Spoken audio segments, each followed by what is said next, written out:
Welcome to a brand new episode of Girl, Geek, and the Gay, the show where some of us think that maybe porn and plants shouldn't mix. Wait, so do you like porn and plant porn? Apparently.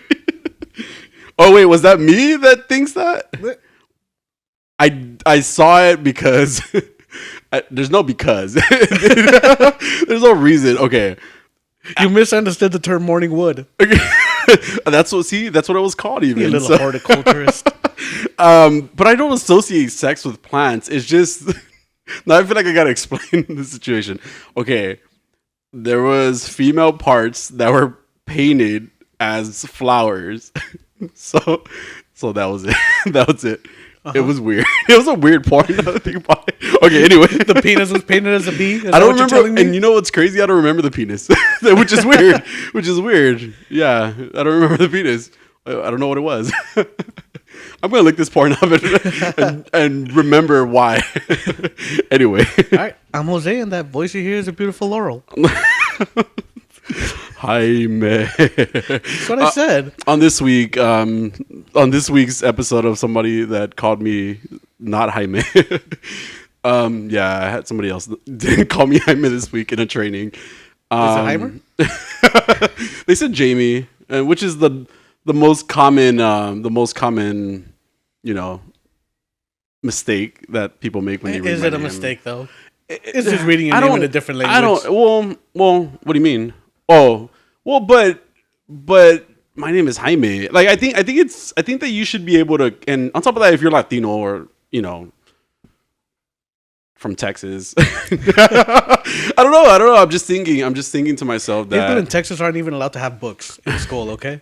Yeah. And no disrespect to that person in case they might be listening. They're a very nice person, but I do think that there also has to be like this, just like ask somebody their name, but on top of that, I make efforts to be funny, but at the same time, tell people my name, right? Mm-hmm. My name is Jaime. It's literally phonetically spelled in parentheses right next to Jamie, which is Jaime, So that's just what drives me crazy. Like people I feel like now they just ignore that part of it, but I've never been called Jamie so much in these last few weeks until they called me Yanni. So yeah, but my name is Jaime. Thank you. That's I am here. Said. No, I know. Well, you said Laurel, but yeah, Yanni. Shut up. So, how you doing today? I'm doing good, actually. I woke up early. I was a little grumpy, actually, which is why the Pokemon that I selected this week, I did that this morning. Is gonna be inspired by that. But I don't know. It was a long work week. It's been really, really stressful. It's been a lot going on. Extra stuff that I'm doing, which is, new expectations and stuff like that, blah, blah, blah. It's the same old from last week. But I'm on vacation starting today. All right. Yes. So I'm going to be away I'm going to be on vacation until next Tuesday, but I will be here when we record next time, Jose. So stop making that sad face. No, that's cool. I'll wait for that cancellation text. Okay. So stop. It happened twice. No. How many times has it been? It's been more than twice. What, 3 times? Little more. What? We haven't canceled that much. He's lying, right? He's lying. I think I can think of maybe 4 times. I thought you were going to say 5. I was like, we don't fight. I'm going to say it was twice. I don't care what you say. I don't know. Just like you were on time today. That's 2 on 1. Been there. Anyway, how are you, Jose? I'm okay. This week was largely uneventful. I didn't do shit. No, like that's nothing. good. I got thrifty ice cream. Nice. What kind? Cookies and cream? No, I got because I got the waffle cone. Oh, okay. So it comes with 3 scoops. Yeah. I was so happy. Oh, wow. So I got strawberry cheesecake, pecan praline. Yeah. And black cherry. Praline? Yes. Okay. It's got the caramel on it. Oh, okay. Is it hot praline? Pecan. Pecan praline? Yes. Okay. Praline? No? Is it praline? I don't know. I would say praline. Caramel praline? I don't know. Do you say pecan or pecan? I say pecan. Pecan. I say pecan. I say pecan. Are you sure? I'm trying to remember now because we're talking about it. I don't know. Pecan pie. Pecan. I think I say pecan. I think I say pecan. Wait, where did the third pronunciation come from? There's a third one? Because we're like pecan or pecan, and you're like pecan. Pecan. Pecan pie. Pecan pie. Pecan. I don't know how to say it now. I'll text you later. Yeah, that, phonetically. The pronunciation next to my name. You're welcome. Yeah. So okay. So praline. It was strawberry cheesecake. Is that what you said? Or did you just say cheesecake? Okay. Strawberry cheesecake. All right. Pecan. Praline. See, I think I say pecan. Pecan praline. And what was the other one? Black cherry. Black cherry. Sounds good. Yeah, this is like that Donald Trump, like, I can remember, great, camera, man, TV. And they asked me like 20 minutes later and I still remember. It's incredible. Did you happen to see that? And since you're talking about Donald Trump, or making his voice, Wasn't even on purpose. There was a video. There was a video of him before the insurrection, or during the insurrection, I should say, and he doesn't like the word yesterday. It doesn't work with him. So and then at the end, like, to vote, it was such a weird clip, but it was just funny to me because people are funny. So all right. yes, That's great explanation. That sounds hilarious. I can dive deeper, but obviously we're not that type of show. So anyway, yeah, I do try to avoid talking about, because I'm just like, all right, I understand that these are very serious topics and I do have opinions on things that go on, but at the same time, I'm just like, everyone is covering it. Some people sometimes just need to get away. It's exhausting. It is exhausting. Oh, yeah. And you hear it from everywhere and see it from everywhere. And you go to a certain part of a city and you're just kind of like, oh, of course. you know? Yeah, but you're right. It's always good to kind of just disconnect from that type of stuff sometimes. So. Yeah, I mean, but sometimes it's just something you just can't get away from and have to make jokes about. Right. Because otherwise it'll drive us all crazy. Yes, exactly. So that's all you did? You just went to 3 feet from ice cream? That's cool. I did nothing. It was great. I wish I could say the same. Well, you're a busy person. It was just work. Was just, like I said, obnoxiously busy this week. So I was just like, oh. Yeah. And then it was like, so I alternate my weeks between like having a Monday off and having a Wednesday off. So this week was the Monday that I was off, so I had to work 5 days straight. Yeah. There was no break in between, which is why like I like the week where I have Wednesday off, so I could just like take a break from that. But the 5 days straight, I don't get how people work 5 days straight. It drives me crazy. Yeah, I get it. Yeah. Do you work 5 days straight usually? But I don't like split days because I realize that nothing gets done when I have split days. I can see that though. Because I'm just like, okay, I'll rest today, and then my next day off, I'll get all my errands done. Yeah, and then that doesn't happen. Yeah, even now as it goes, I end up rushing to do everything on Friday or Saturday mornings before work. I actually prepared pretty early this week too. I think Wednesday, or it might have been Monday. I don't remember, Monday or Wednesday, whatever day I had a chance to kind of catch up on things. I really caught up on things for the show, and so I've been pretty prepared for like a few weeks, except for the Pokemon. Until this morning, I couldn't decide which one I wanted until I got one today. So you woke up today just feeling it? Yeah, I woke up today and I was just like already in a grumpy mood. So I was like, that's what I'm gonna look up. That type of Pokemon. So you'll learn what it is later on. Grumper. Grumpor. All right. Before we talk about today's show, yes, sir. I realized that we're going through. We have Comic-Con this weekend, and I really want to talk about it. Yes. But I also want to focus on it. Like I want to be able to give it the attention. Cool. So we're gonna save all the Comic-Con, well, most of the Comic-Con stuff for Thursday's show. Okay. And that way we could really focus on everything, and we don't have to find something else to watch. Yeah. By the way, can we just talk about Resident Evil now? Yeah. Oh, well, I only saw one episode though. How many episodes did you see? 2.5. Okay, so I saw one episode. So you obviously are a bit ahead. Maybe have a more harsh opinion of the show so far than I'm probably gonna have. You know what? Honestly, it was on for episode 2, and the rest of I kind of vaguely remember bits and pieces. But what I do remember is 20 minutes into episode 1, I said, "Fuck this show." Really? And I turned it off and I went away. And eventually, I was like, "Okay." Okay. What? Okay. So based on episode 1, but again, spoilers, guys, because we're just gonna talk about. That's this okay. real All quick. I remember is episode 1. Oh, okay. Mostly. Well, and we won't dive too much into it. But what pushed you away from episode 1? I would say. We're talking about Resident Evil, the Netflix series, by the way. It didn't have to be called Resident Evil. Yeah, I think that's the main thing because nothing of it says Resident Evil. Yeah. It could have just been a generic zombie show, and I think I would have been a little more invested in it than what they're trying to do. Yeah. Which is just shoehorn the name Resident Evil into this. Yeah. I'm trying to think of. Do we know who the main character is? Dang, I forgot her name. And then normally I was gonna take notes on it because they go back and you meet her family, right? Like, well, her dad, and her sister. Yes. So you know who her dad is? Yes, and then they call him Wesker, right? It's Albert Wesker. Okay, so which is terrible casting already. Yeah. Well, because I just feel like Wesker, because that actor, great actor.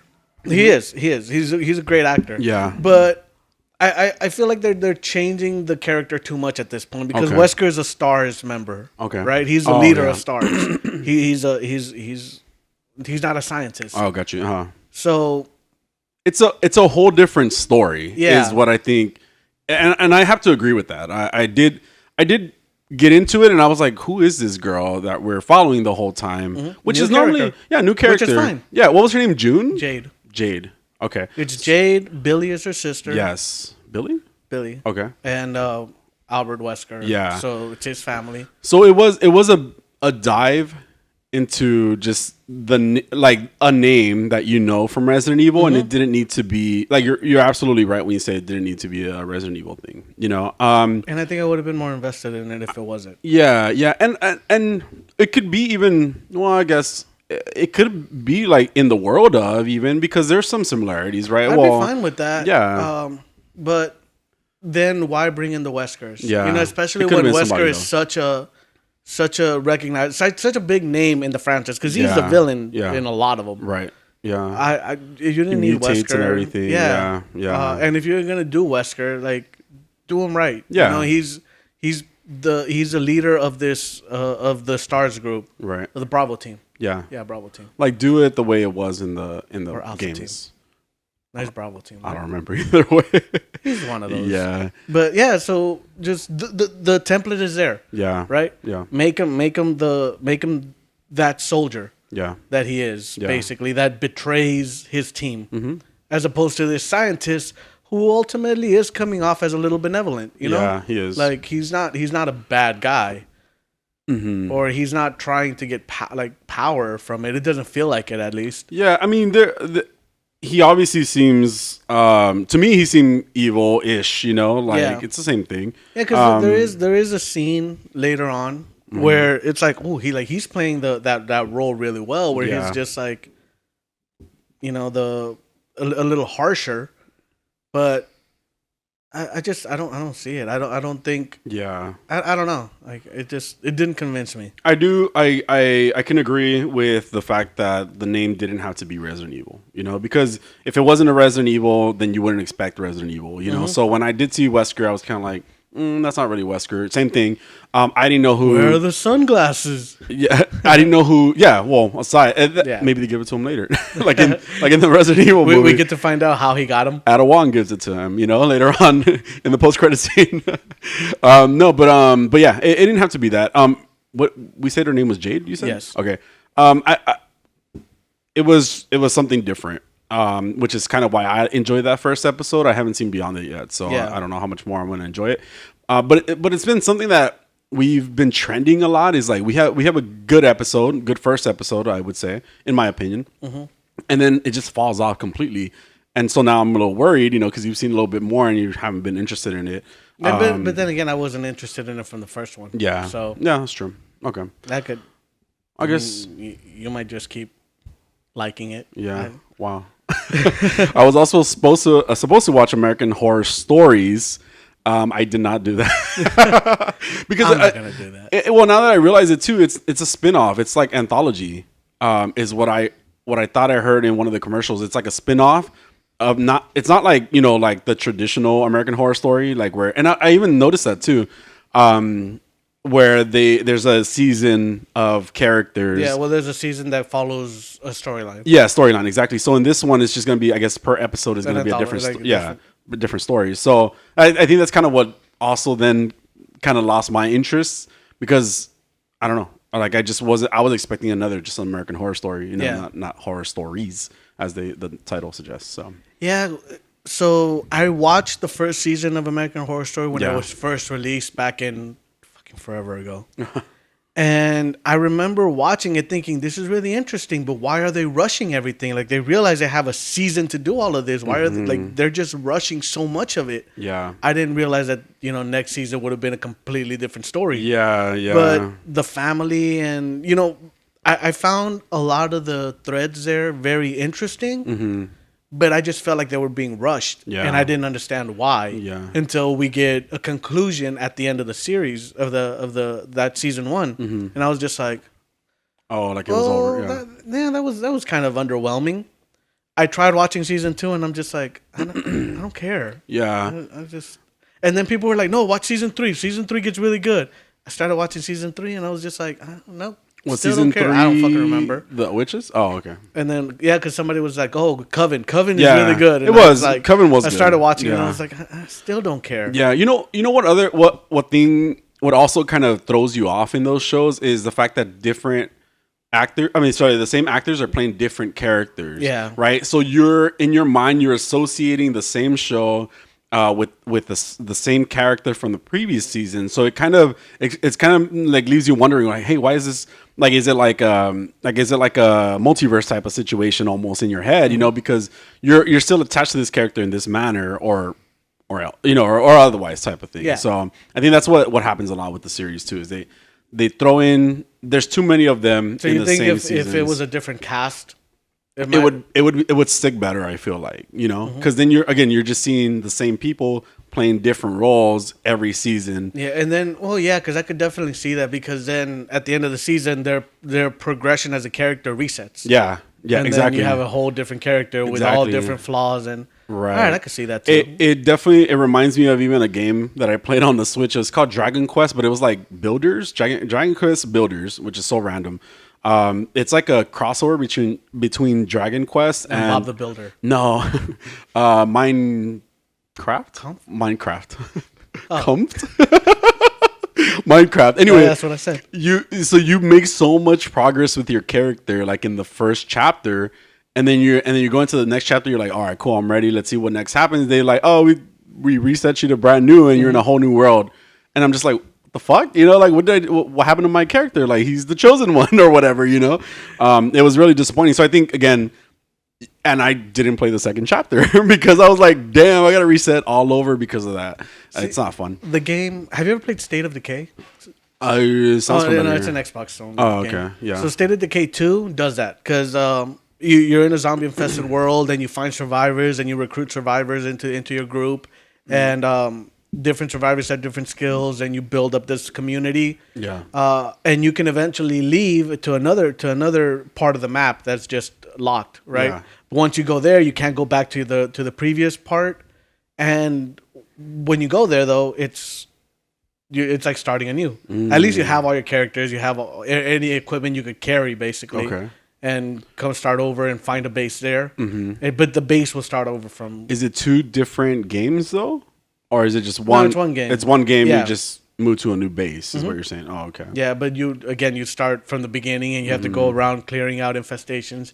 Gets a little repetitive. I highly enjoy the game, and it's one of those games where I can't play anymore. Okay. Because then there goes my day. Oh, okay, yeah. But I should play that game. Yeah. And I know that having it on my Xbox, on my One X, the Series X offers a free upgrade. Okay. You're like, I should play that game. I've been playing Guardians of the Galaxy stuff. Oh, yeah. Cool. And I'm really into it. That's awesome. And you would really like that game, especially because the music is so fun, especially during the battle scenes. Yeah. And there's this thing you do where you call a huddle. Okay. Right? Like if you're losing, you could call a huddle. Uh-huh. And like the Guardians will talk to you and you have to listen to them and then make a decision. Whoa. And if you pick the right one, like they all get a power boost. Oh, and cool. And the music. Like the some 80s rock song will play. Wow. And you get really into it. It's so cool. Damn it. I'm going to play it. It is such a good game. Like you would really like it. I'll play it. I'm going to play it. I have it. I'm going to play it. All right. Well, let's talk about today's show, shall we? Let's do it. All right, we got drugs for the win. Oh, yay. Regenerating tissue. I mean, yes. Was there an alien invasion in Australia? There was. I remember. I remember. We finally have a plot synopsis for God of War. Okay. A new Doctor Who series in the works. Yeah. Zack Snyder is under serious fire. Oh, okay. You haven't heard about this? No, I have not. Yeah. All this is news to me. But what about the Russo cut of Endgame? We have Doom Patrol. 4 hours. Right? Yes, Doom Patrol. Yes. Nope. Yep. And Pokemon. Yes. This Pokemon. time I can say it for sure. I feel like we're missing something. Oh no, that's Are it. we? No, we're not. Who's that Pokemon? Yay! Jaime. Hi. How do you feel about drugs? I don't do drugs. How am I supposed to feel about them? You can have feelings about drugs. There's a lot of people that have feelings about things they've never done, like abortion. Yeah. What the fuck? Oh my god. Mostly men. Oh my god. Men, that have an yeah. issue with it. Got it. Yeah, drugs. Or Christians. Oh. We're not that type of show, Jose. Okay. Well, we're talking about drugs right now. Yes, we are. Christians hate drugs. Got it. Okay. Right? I don't know. So there's a preclinical drug called 25106. Okay. Not the best name they have. 25106. Yeah, it's Okay. usually what you label a zombie creating drug, Sounds like it. right? Yep. So what 25106 does is inhibits the kinase CDK5. A kinase is an enzyme that transmits signals to the help regulate complex processes in cells, Okay. and it's found in mature neurons, and has long been linked to neuropsychiatric disorders. So it's like depression, brain injury, cognitive disease, Yeah. like all that kind of stuff, Okay. and also neurodegenerative disorders like Alzheimer's, Parkinson's.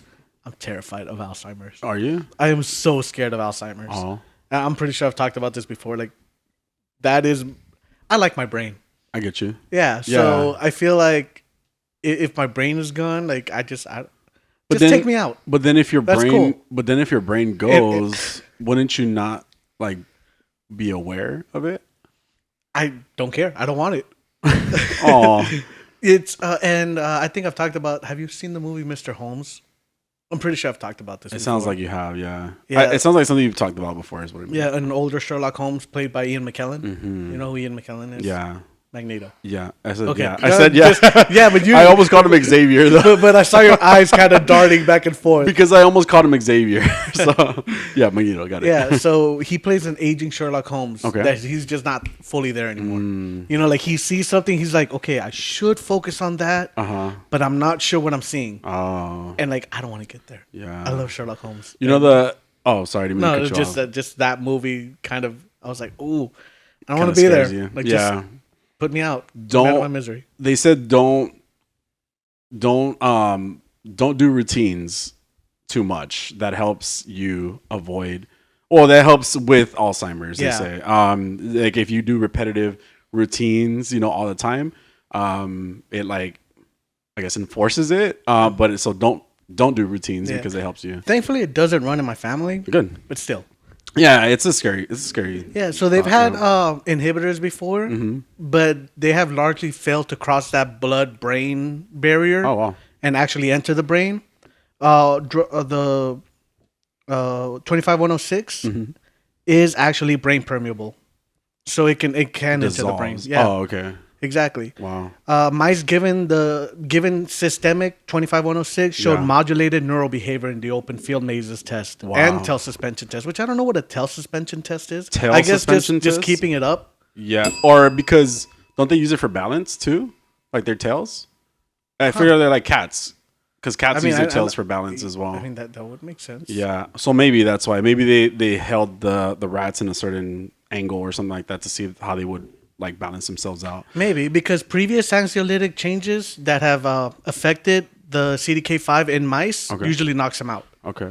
Wow. So 25106 is, however, a non-selective inhibitor. So it doesn't just target the CDK5, Yeah. but it also targets CDK2.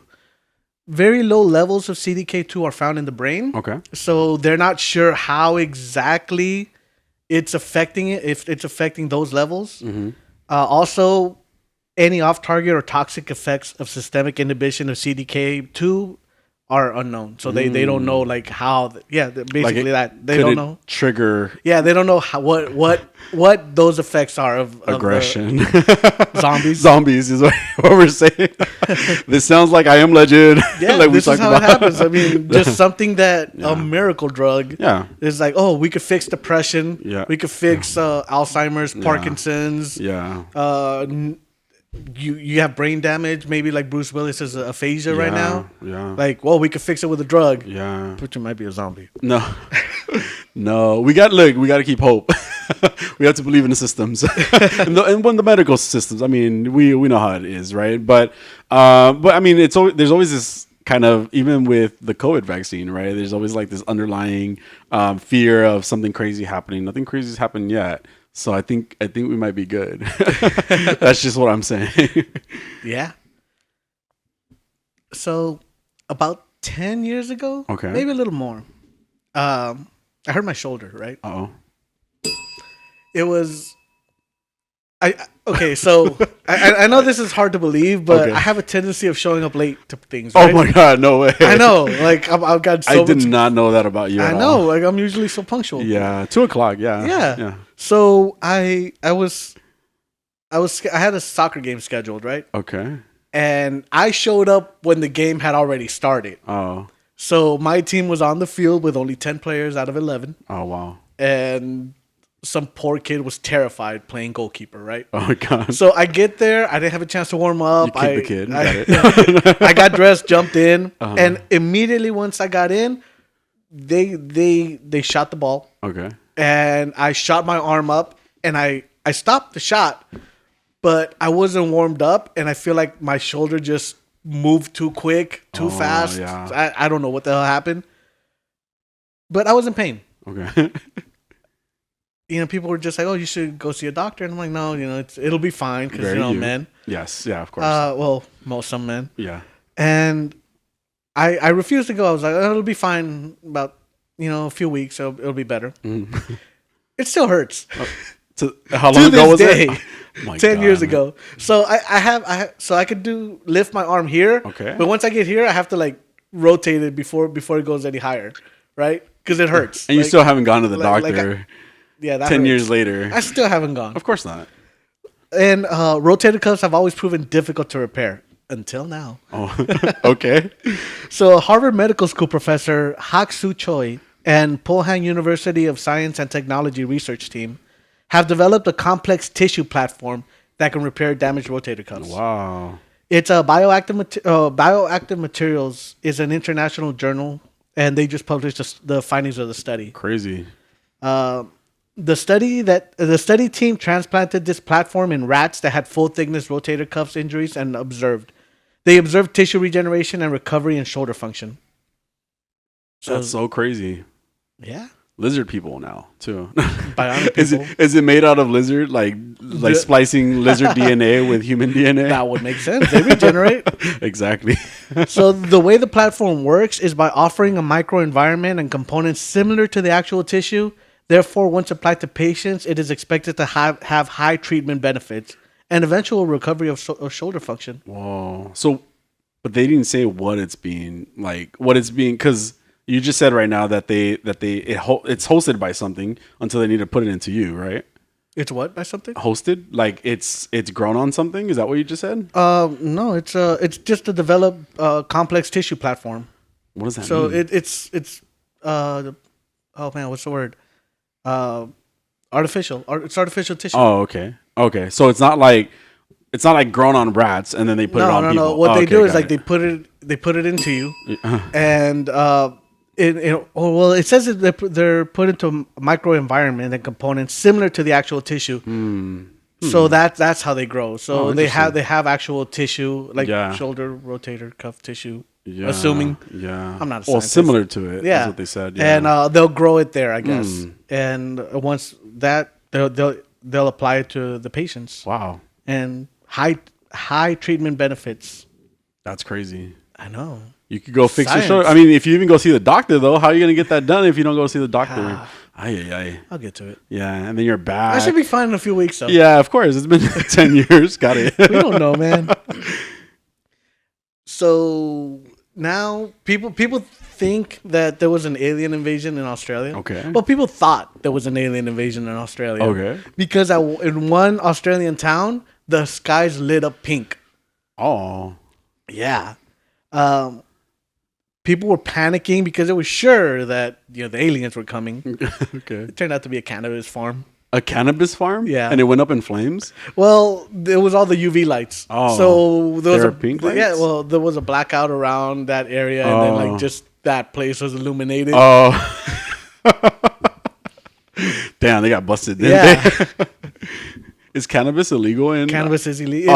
It's legal for medical use, but recreational is still illegal. It's surprising in Australia. Damn. Yeah. They got busted. You finished the first God of War, right? Yes. Well, not the first. All of but them. That remake. Not remake. The reboot. It was I did.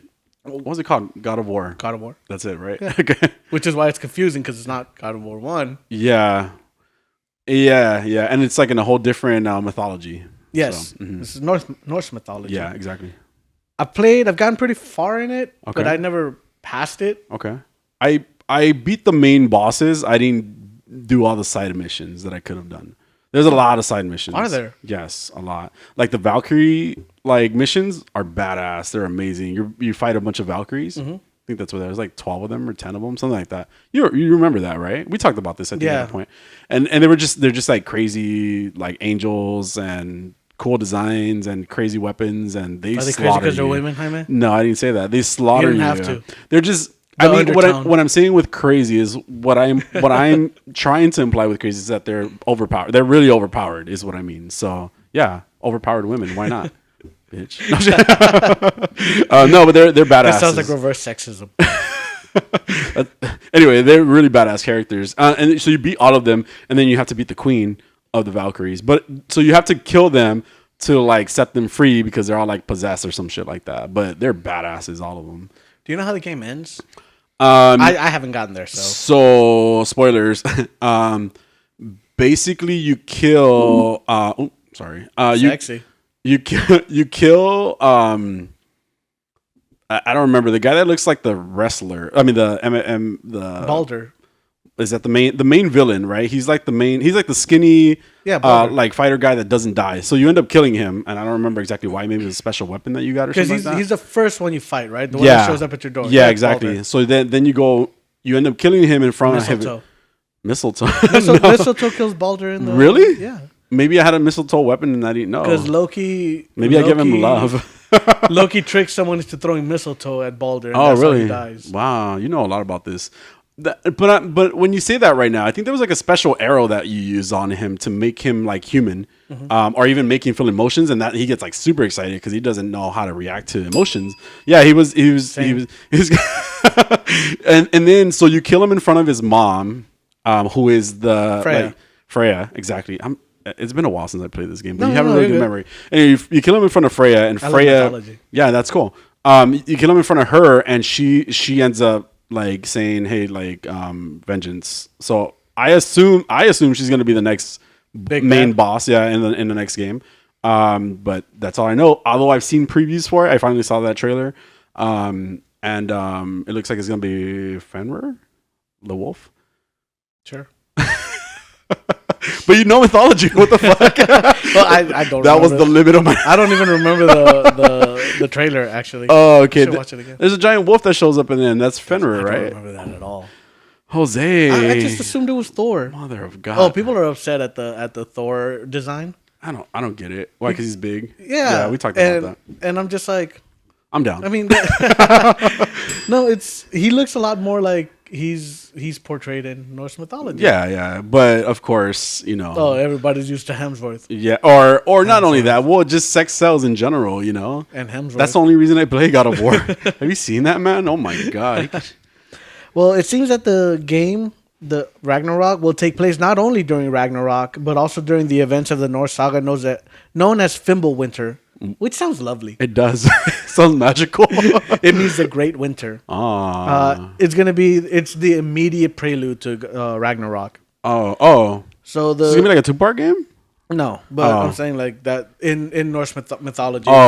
Fimbulwinter is what precedes Ragnarok. Oh, wow. In the synopsis reads, Fimbulwinter is well underway. Kratos and Atreus must journey to each of the 9 realms in search of answers as Asgardian forces prepare for a prophesied battle that will end the world. Wow. Along the way, they will explore stunning mythical landscapes and face fearsome enemies in the form of Norse gods and monsters. The threat of Ragnarok grows ever closer. Kratos and Atreus must choose between their own safety and the safety of the realms. That sounds badass. So maybe Fenrir is actually going to be like the first boss. Now I think about it, because they showed him in the trailer, and I feel like usually like the featured one ends up being like the first boss. Like I'm thinking about that's interesting because Baldur, and you said he's the final one. Yeah, as well. That's true. He's the final one as well. But in like the original game, there was a giant like kraken that you could see, or even like maybe it was a hydra. I can't remember. What it was. You know that's supposed to be pronounced kraken. Is it really? Yeah. Why? That's just a pronunciation. Kraken? Yeah. That doesn't sound right.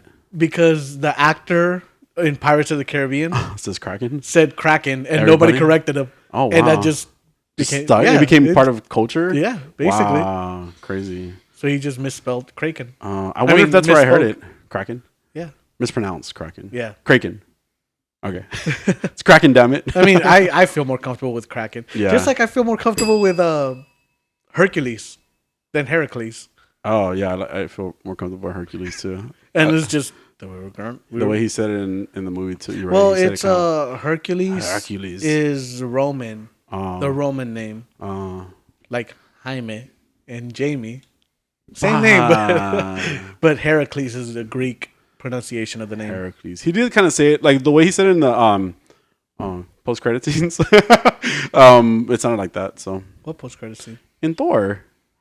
Oh, he kind of sounded that way. Hercules, because I'm pretty sure he said it with a really thick accent, so it sounded a bit different.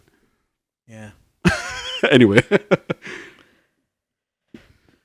There were rumors. Did you ever play Assassin's Creed? I think I started it, but never kept up with it. Assassin's Creed lost me. Okay. After a while, yeah. And I've tried to go back to it, but it just feels like it just gets so repetitive over and over again. I loved like Assassin's Creed 1 is the most repetitive of them. I remember enjoying it the first time, and then when I tried to go back and play it again, I was just like, oh my god, this is so boring. Like you don't do anything. It takes history. So long to do anything. Well, I love history, so that's not the issue. Yeah. The issue is just how long it takes to do something. Yeah. Assassin's Creed 2 is, in my opinion, and widely considered the best of the series. Cool. And Assassin's Creed 2 had like a little spin-off where everything just surrounded that main character. Okay. So it was Assassin's Creed 2, Assassin's Creed Brotherhood, Revelations. Yeah, those 3. Okay. They're all like one story that follows Ezio Auditore, which is the best of the protagonists. Okay. There were rumors that the next Assassin's Creed game would be set in Mesoamerica, and so Aztec culture. So I was like, that sounds really cool. Yeah. I'm still not going to play it because I tried playing Origins. Yeah.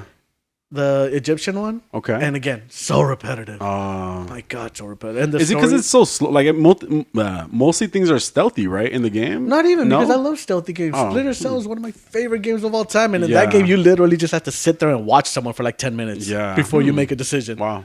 But no, I don't know how to. It just gets so repetitive. Like, travel here, climb that tower, look around. Yeah. Dive down, travel there, climb that tower, look around. Yeah. Wow. And it's just okay. I get you. Like after about 20 times of doing that, I'm just like, I'm tired of climbing fucking towers.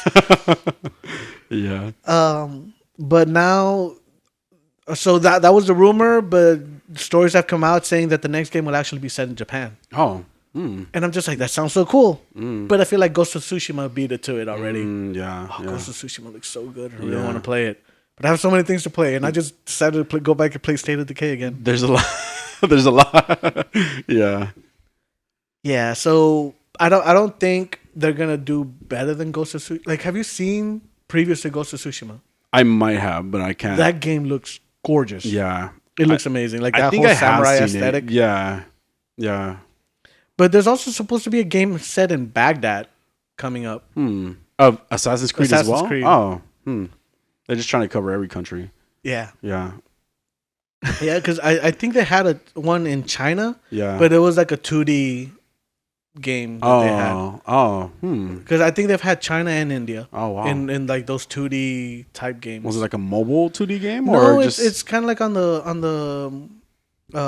the Play Store for Xbox. Oh, okay. So like the graphics are still beautiful, but it's like a side scroller. Oh, Yeah, kind of like the old Prince of Persia stuff type of stuff. Exactly like the old Prince of Persia. Got it. You know, Assassin's Creed was actually originally a Prince of Persia game. Oh, was it? And then they just were like, they just spun it off eventually. Yeah. Maybe because Prince of Persia kind of lost its like they did a second Prince of Persia or like a third, whatever it was. Like on like maybe like I think it was like the GameCube or something like that, and maybe a few other consoles at that time, but I don't think it caught on like the same way. So maybe that's what let's just scrap the name and just start over. Yeah, because they had Prince of Persia, The Sands of Time, Prince of Persia, The Warrior Within, and Prince of Persia, the Two Thrones. Yeah, and I love that trilogy. Yeah, and I really like that trilogy. They were on the GameCube. Well, one of them was on a GameCube. They were all on They were all on all the systems. Oh, okay. So Xbox, PlayStation 2, and GameCube. Got it. And then they did a new Prince of Persia that was just called Prince of Persia with like the cel shaded graphics. Mm-hmm. That one, the reviews were pretty good, but it didn't sell very well. And they originally had this Prince of Persia Assassins game that was supposed to be coming out, and it just evolved into Assassin's Creed. They're just like, get rid of the name. This is what it sounds like. Yeah, and I'm good with that. That's cool. We should have done that with Resident Evil. It looks like Russell T Davis's plan to revitalize Doctor Who will have him releasing a show alongside the new series, which will be the working title right now is Doctor Who Unleashed. When the show came back in 2005, 2006, with Christopher Eccleston, what he did was he released like a documentary show alongside it, showing bringing back Doctor Who. Okay. And it looks like he's trying to do the same thing now, like because he's trying to, let's be honest, he's trying to revive the show again. Yeah. It's going to be a behind-the-scenes documentary style show it's going to be released alongside the 60th anniversary, and it's going to go on throughout the whole God damn it! I can English. It's going to go on throughout his entire first season of Doctor Who. Oh, crazy! I would be interested to watch it. Yeah, I mean, I like Russell T Davies and. I love the show, and I hope it's good. Yeah. I really hope it's good because Jesus fucking Christ. Yeah, I still haven't seen the 13th season either. Oh, yeah. Yeah. It's only 7 episodes. I need to watch it. I meant to watch it the other day. I was like, man, I should just put it on the background so I could just get it over with. But it didn't happen. Yes. Yeah, that's right. It's only 7 episodes. And then we have her regeneration. Yeah. I saw this intro for when she was announced, I guess, or maybe it was like her introduction as the Doctor, and I thought that little trailer that they did where they showed kind of her walking through the woods with the hood on, I thought it was such a cool vibe to it, and then we got what we got. So. Yeah, exactly. A fucking dumpster, and it was Chibnall's fault. Yeah, it was. Jodie wasn't great. Yeah, but Chibnall just burnt it down. Yeah, the writers just and it's like I understand that you want to hire on minorities and give other people a chance to write, but you're giving these people without the experience, without the interest, and it's like this isn't not for a single one of them does this seem like a passion project. Yeah, like they're all just there for a paycheck. Like they're all there just so you could say, hey, we hired a black writer for this. Yeah, hey, look, we hired a woman to write this. Yeah, and it's not good, man. Read the script and be like, you know what? Yeah, do better, or we'll hire someone else. Yeah, because the scripts were horrendous. They were bad. Yeah, overstuffed. And Jodie's acting was not great. Yeah. It's almost like when a new manager takes over, an already succeeding or successful store or business, whatever, and they just come in and they feel that they are going to make it successful, even though it's already been successful, type of thing, and then the way they do it is by replacing everybody. It's like, wait, You had the gold right there, right? You had the people who have worked on your team, and then you decided to just throw them out, And again, maybe you could have moved some of those people who weren't in the forefront to the front, to put them right as like the writers and whatever, right, for the show. But instead, you just kind of was like it felt like they just eliminated everybody and threw in somebody new, and they were like, fuck this, we're just gonna do whatever we want, type of thing, and then it crashes as it should, as it would. Type of thing, So again, I'll catch up on it and I'll watch it. It's just to get it over with at this point because we have a new doctor coming up. So well, let me know because I'll have to go back and watch it too because I don't remember. Yeah, and we could do just like a recap. Remember, I binge watched the last 7 episodes. Yeah, just anyway, like that. So. I don't want to do episode by episode. Yeah, it's gonna take too long. It's gonna be too stressful. Yeah, I get you. Disney Plus had a leak. It wasn't even a leak. They fucked up. They just they posted a poster for stuff. Okay. And one of the things said the Book of Boba Fett season 2. Oh, sorry. Which hasn't been announced. Oh. But now we know it's really happening. No. Okay. We don't. Do need we have it. to watch it? No. Oh, we don't. No, we don't because it was the first season was such trash. It's not even worth revisiting. To be honest, yeah, we can pass. I'm not even to start Titans, right? I'm not even to start. Is Titans going on right now? I don't know. Oh, okay, because I'm not gonna watch that. I'm not gonna unless I hear that it's like the most amazing season. And it's not. And then like there's no way. And if it has a fandom, then they're crazy. That's it. The cherry on the cake was fucking Nightwing being floated away by bats. like no, we don't need this. We don't need this show.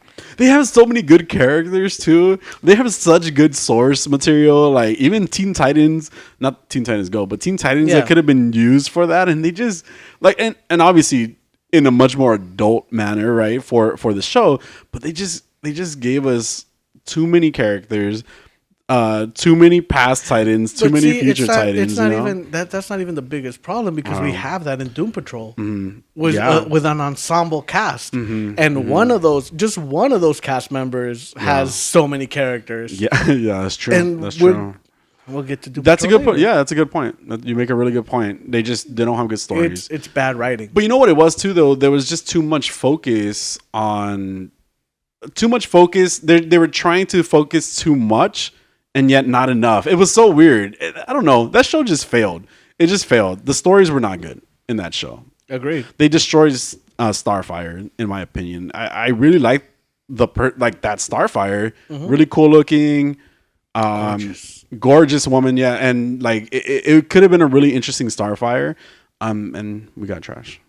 Starfire. And what did we get from Beast Boy? Kind of nothing, because Tiger. He became a fucking bat. Oh yeah, like at a point, like what evolution have you had with that character? And you've had him for 3 seasons. We saw 3 seasons of it, right? And he's only been a fucking he evolved into a bat. Bat. He went from a tiger into a bat. Okay, and then we had Raven. Raven had such potential. An entire season of the show, right? And she was the one that they focused on the most, which was a great story. Like it was interesting. Of course, they destroyed it in the end. Like it was just like the first episode of the second season was just like trash, and then it went nowhere. It went nowhere with it. We had too many Robins. We had too many fucking birds in general. Hawk and Dove and Wonder Girl. It's ridiculous. Anyway, I'm mad. You good? No, it's your fault. Great show though, right? My favorite show of all time. Yeah. Looks like Zack Snyder is at it again. What did he do now? Well, with his upcoming sci-fi adventure, Rebel Moon, it looks like it's going to be his longest movie to date. Well, Rebel Moon was originally supposed to be a Star Wars movie, actually. Oh. And it's just been... it's got the Star Wars part removed. Oh. I'm good with. Yeah. Good with that. Yeah. It focuses on the inhabitants of a colony in a distant galaxy battling an invading army led by Regent Balisarius. What? That's the name of the person. Regent Balisarius. Oh, okay. It'll be a project for Netflix, which hopes that they can build an entire universe to be expanded on, which is already that's the problem when you create the first thing to lead into a bunch of other things. I think you're already screwing up because that first thing has to be able to stand on its own and has to be able, like Iron Man. You can watch the first Iron Man and not expect an entire universe to spawn from it. Yeah, and yet it did. Yeah, and yet it did, and the most successful of it too. Yeah, we're at 30 movies now, right? Yeah, something like that. I don't know. I'm not keeping count. I think it was like 23 at the end of the first saga. Yeah, of the Infinity Saga. Wow. It's already set to be a 2-part story. And he's been given such freedom to have an extended runtime and being able to divide it into smaller parts. So I think he's going to do something like Justice League. So it's not a movie. Part 1. So it's not a movie. It's going to be no. It's going to be a movie, but I feel like it's going to be like what he did with Justice League, with just those trivial parts where nothing was separated into parts. It just says part 1 or part 2, but you don't see where that natural end is. Yeah. Fuck Snyder. I'm already tired of this movie. Don't even know what's coming out yet. Yeah. With the shooting schedule of the movie, it's looking likely that the movie will consist of 2 3-hour parts. Damn. 6 hours of a movie. Damn. You know what's crazy about that though? Like I've actually seen the extended cuts of Lord of the Rings, and I didn't complain. Like I really like those. Wow. I really like those, but I feel like because the stories were well written, they were good stories. There weren't slow-mo shots necessarily, you know, but. A lot of walking. I don't know. Yeah, it was a lot of walking. I mean, it was like 12 hours total, I think, that you end up watching. Have you ever played the game Death Stranding? I've seen a lot of... I think we talked about this in the past, but I saw a lot of it, and it was not my thing. I mean, most of the things were even referred to it as a walking simulator. Yeah. And I'm just like, it's not my thing. Yeah. This is just going to be like a 3-hour mess, 6-hour mess. 6 hours. Yeah, I'm probably good. I'm probably not gonna watch it. What about Godzilla vs Kong? Did you watch that? I actually liked Godzilla vs Kong, but wait, that also came off of the Godzilla movies themselves, right? Or the King Kong movie? Both. Okay. Technically, the Kong Island movie. Yeah. Skull Island. And then it was Godzilla versus. Well, it was like King of the Hydra. Monsters. Hydra. Ghidorah. King of the Monsters. That was the name of the movie. Okay. Was it? Yeah, Godzilla King of the Monsters. Yeah. The movie was directed by Adam Wingard and was both a critical and commercial success upon release, despite being review bombed by Zack Snyder fans. Why? Why did they hate it? They were mad at Warner Brothers. Oh, wow. So they review bombed their movie. A recent report from the Rolling Stones brought new details regarding the fallout between Snyder and Warner Brothers and the toxic release of the Snyder Cut movement. Whoa. Part of the report revealed that Wingard actually reached out to Snyder to ask his fans to pull back from review bombing the film. Wow. Snyder said that Wingard never reached out to him and, quote unquote, furthermore, I do not control my fans. They have their own will and their own opinions. They really give me too much credit. Wow. Is what he said.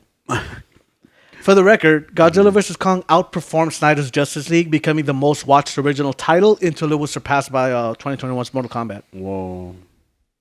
Okay, that being said, about Snyder not controlling his fans. Right. This was a huge story. A new report from the Rolling Stones suggests that Snyder Online fans were actually engineered by Snyder himself and leveraged against Warner Brothers to get his cut made. What the fuck? Rolling Stone reports that many anonymous insiders and sources witnessed threatening behavior from Zack Snyder in order to get his version of Justice League made. What? It also claims that Snyder was behind multiple bot-driven campaigns in support of his project, and a disproportionate number of fan accounts calling for the release of the cut of the film were fake accounts. What? An estimated 12 to 13% in total. What? That's crazy. That's a lot. That is a lot. The report is quite damning of Snyder in general, also alleging that he covertly paid for public advertisements, including playing ads and billboards, even supporting the more extreme elements of his fan base. Wow. According to Rolling Stones, Warner Brothers commissioned the internal report investigating the potential danger of Snyder fans online towards WB employees. Jeez. Snyder, of course, denies all allegations. Although, and I just saw it this morning, where he had another response, like, if I die, avenge me. Something like that. What the fuck? What the fuck? I just didn't have time to read. But it's like, I don't control my fans. If I die, avenge me. What the fuck? What the fuck? Cryborg. Crazy. Oh my god. Oh no. You're not Cryborg too. Cryborg is, of course, coming to the defense. Oh my god. Wait, of Zack Snyder? Oh, because he didn't like Joss Whedon, right? Okay. All right, Ray Fisher is a toxic piece of shit. Okay. Yes. So he responds to allegations that Snyder was toxic and behind these bot accounts. He tweeted, exclusive, waning reporter Tatiana Siegel, who was the writer of the account of the article, fails to overshadow digital release of Zack Snyder's Justice League with contrived hit piece. Warner Brothers mourn. Sources say reporter will still butthurt after being called out on lies in 2021. Oh my God. So he said this and he posted alongside a screenshot of an article published by the Hollywood Reporter at the time. So this is all the Rolling Stones, but like it was the same reporter. Okay. Saying that Kiersey Clemons had been cut from the film. Okay. But I guess in the article, and I didn't get a chance to read the article because it's just a picture of the headline, which is Kiersey Clemons cut from Justice League. Mm-hmm. Who was she? She played Iris West. Oh. So she was cut from the Justice League. Okay. Yeah. You don't see her. Yeah. So not incorrect. But he had tweeted her, Zack Snyder never cut Kiersey Clemons from Justice League. Fix this article immediately and check your sources. What the hell? So fuck off, dude. Like, just fuck off. Go cry somewhere. Obsession. Can't let it go. Fucking likes you. He's done. Like at this point, if he ever gets cast in something, I'm not watching it. There's no way. I don't want to see him ever again. He's doing it to himself. Yeah. He's done. Yeah. Craziness. When you were talking about Rolling Stones, you mean Rolling Stone magazine? Yes. Sorry. The Rolling Stone magazine. Yeah. It wasn't the Rolling Stones. It wasn't Mick Jagger out there saying all this stuff. I don't know. He seems like trouble. I don't think he'd be into Zack Snyder. Yeah. That guy lives fast. He has no time for the slow motion. Yeah. How would you feel about a Russo cut of the Endgame? I mean, because Endgame was such a good movie, I don't know what would you be able to add or take away. I would watch it because of the fact that Endgame was such a good movie. Because I like it. Because I'm interested in it. That's the reason I'd watch it. To be honest. There are actually like pictures of stuff that have been cut that was just never released. Like there's a picture of Tony Stark dressed up as Doctor Strange, and Doctor Strange dressed up as Iron Man. Oh, okay. But why was that? Because it was a different universe? I don't know. Nobody knows. No, nobody knows. Like that picture exists somewhere. Oh. Joe Russo responded to the call for the Russo cut. He's like, nah. And he said, I think the longest we've ever had this movie was like 3 hours and 40 minutes. I think those 40 minutes deserve to be on the editing floor. You have the director's cut. That's it. There's nothing else. Oh, okay. Sorry. Yeah, so he trashed it already. Yeah, he's just like, it's done. Like what we wanted you to see, you got to see. That's cool.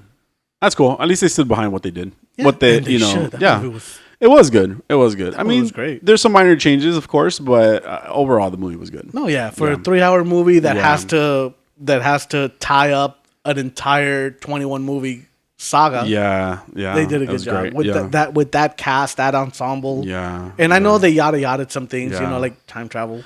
This reminds me of the possibilities. So remember how you talked about how crazy is it that one rat would save Ant-Man, and you just found it so hard to believe? Did you ever watch that? Yes, I did.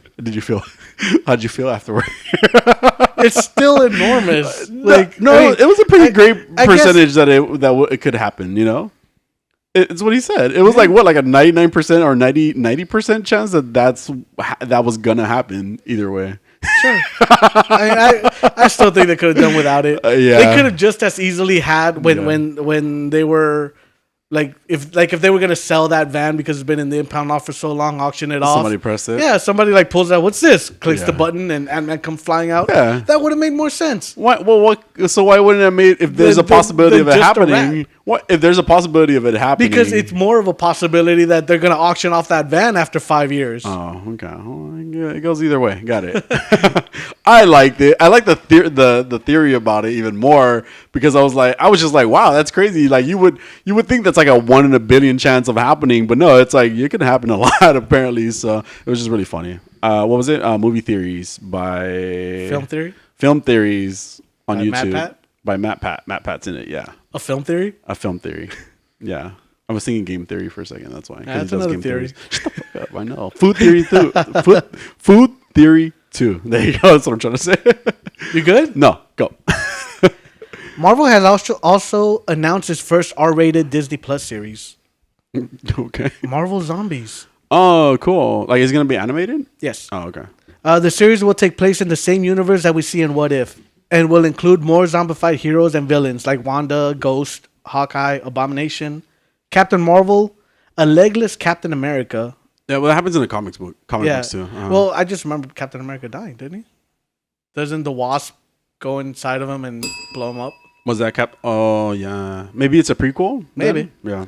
Oh no, because he had legs there. I'm confused then. Maybe she blew up his legs? It's also gonna have Icarus and more. Oh. The new survivors are gonna be. Oh, you're gonna love this. Yelena, Oh. Kate Bishop, Why? Jimmy Woo, whom I love. Yeah, Jimmy Woo. I love Jimmy Woo. Yeah. Shang-Chi, Kamala Khan, Death Dealer, Red Guardian, and Katie. Who's Katie? Aquafina. Oh, and Katie. Okay, got it. It just seemed like you listed all these superheroes and Katie. And Katie. That's cool. Wait, so it's gonna be. So they well, that's probably that's cool. I mean, I guess I'll watch it. I'm gonna watch it. Yeah, of course. It's like The Walking Dead with superheroes.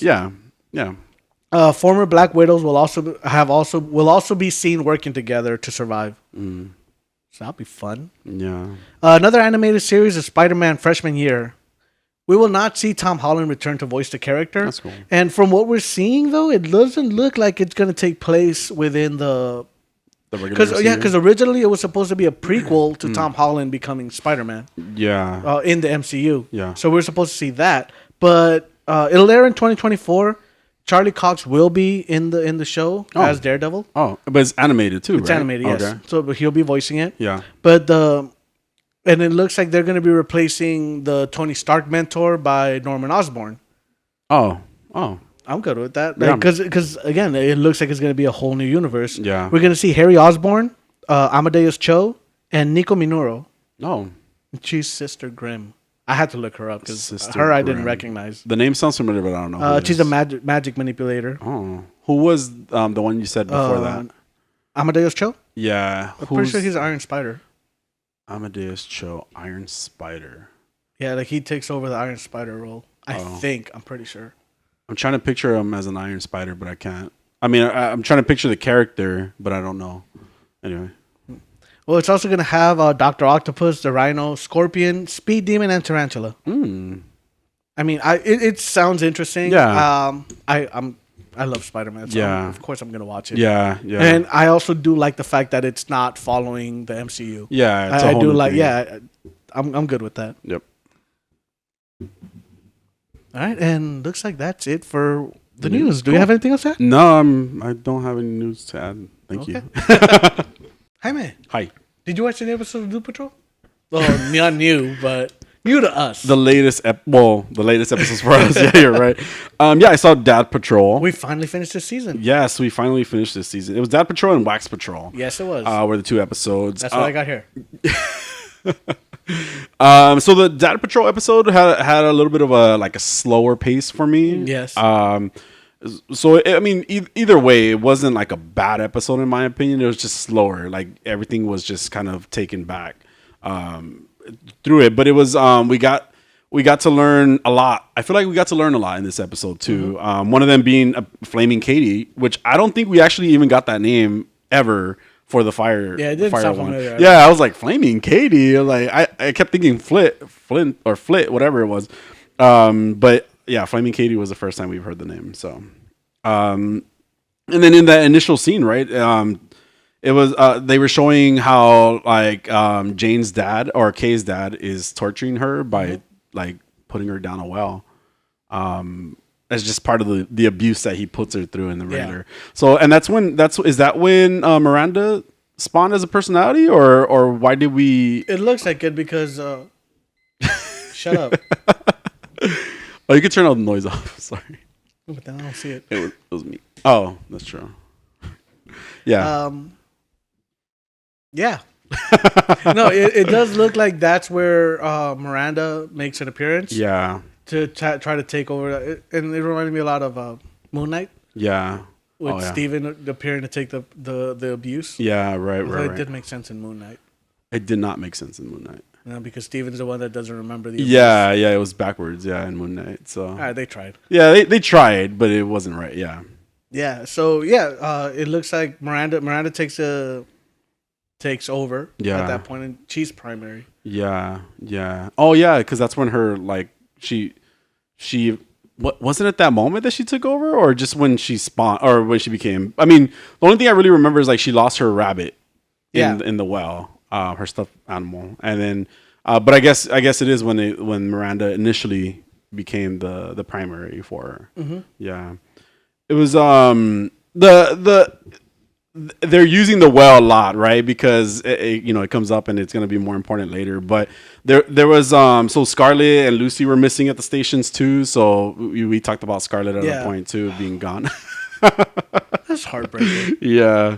But they explain that the reason they're gone is because the girl is healing. Yeah. And she doesn't need those personalities anymore. And that makes a lot of sense. Yeah. It's like as you heal, you no longer need these other personalities to take over. Right. When that trauma arises. Yeah. So but did they explain why Miranda was implying that she's healing though? Is it because she's just growing as a person and that's why she's healing? Yes. Or okay. Yeah, so she's kind of with Miranda taking over on top. Yeah. It seems that she's helping the girl deal with all the trauma slowly and accept that what happened to her isn't the girl's fault, like that kind of thing. Yeah.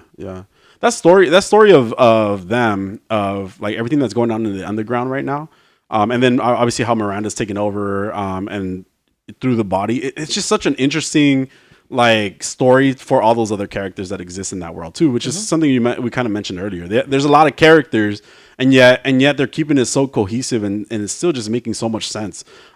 Even on these little sub stories that are going on. Yeah, because it feels like these characters can go off and be their own character, be their own story, and then come together for that ensemble. Yeah. Which, like I said, the way they're managing it is fantastic because Teen Titans tries to do it. Yeah. And you're just like, what the fuck is going on? Yeah. Why are you there? Yeah. And it's maybe because they didn't think of the story. It's almost like they're just like, well, oh, cool, now let's do this. Okay, but no, not instead of having something just a guide, for you to be able to follow. It seems like they're just kind of throwing in plot points at a certain point that they think is going to be relevant, but no, that I'm watching closely that story that's going on with Jane. It's so interesting, It's definitely one of the most interesting storylines right now. Yeah. Because not to take anything away from any of the other storylines, because I am actually interested in Cliff becoming a father to his daughter. Right. Seeing how happy and excited he was for her to be there. Yeah. And again, Brendan Fraser, his voice acting is fucking amazing. He is incredible in this. Yeah. And the entire cast is everyone fits that character. Right. I do wonder if Matt Bomer gets claustrophobic under all those bandages. Yeah. And you know what? It's funny because we don't really talk about him being Robot Man, but he's just as expressive with the body than as Brendan Fraser is with the voice. So that's true. It's really interesting to see the combination of the two in the show. And juxtaposition. Yes. No. No. They're, like you're mentioning there.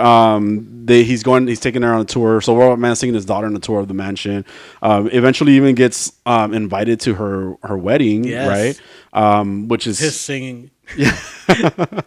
Yeah. But it was a cute story too with him going on, and he's trying to be, like you said, that dad through this episode, and that's why the episode's called Dad Patrol, and a lot of it has to do with that. Well, not just that. We also see Niles is trying to be a dad for the final day for his daughter. Yeah, yeah.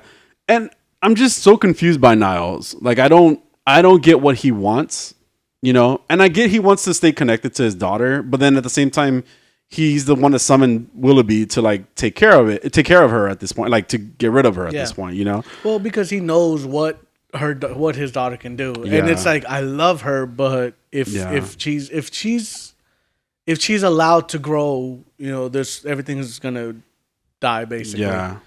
And yeah, so we find out that when Dorothy has her period, that looks like she's becoming a woman. She's become a woman. Yeah.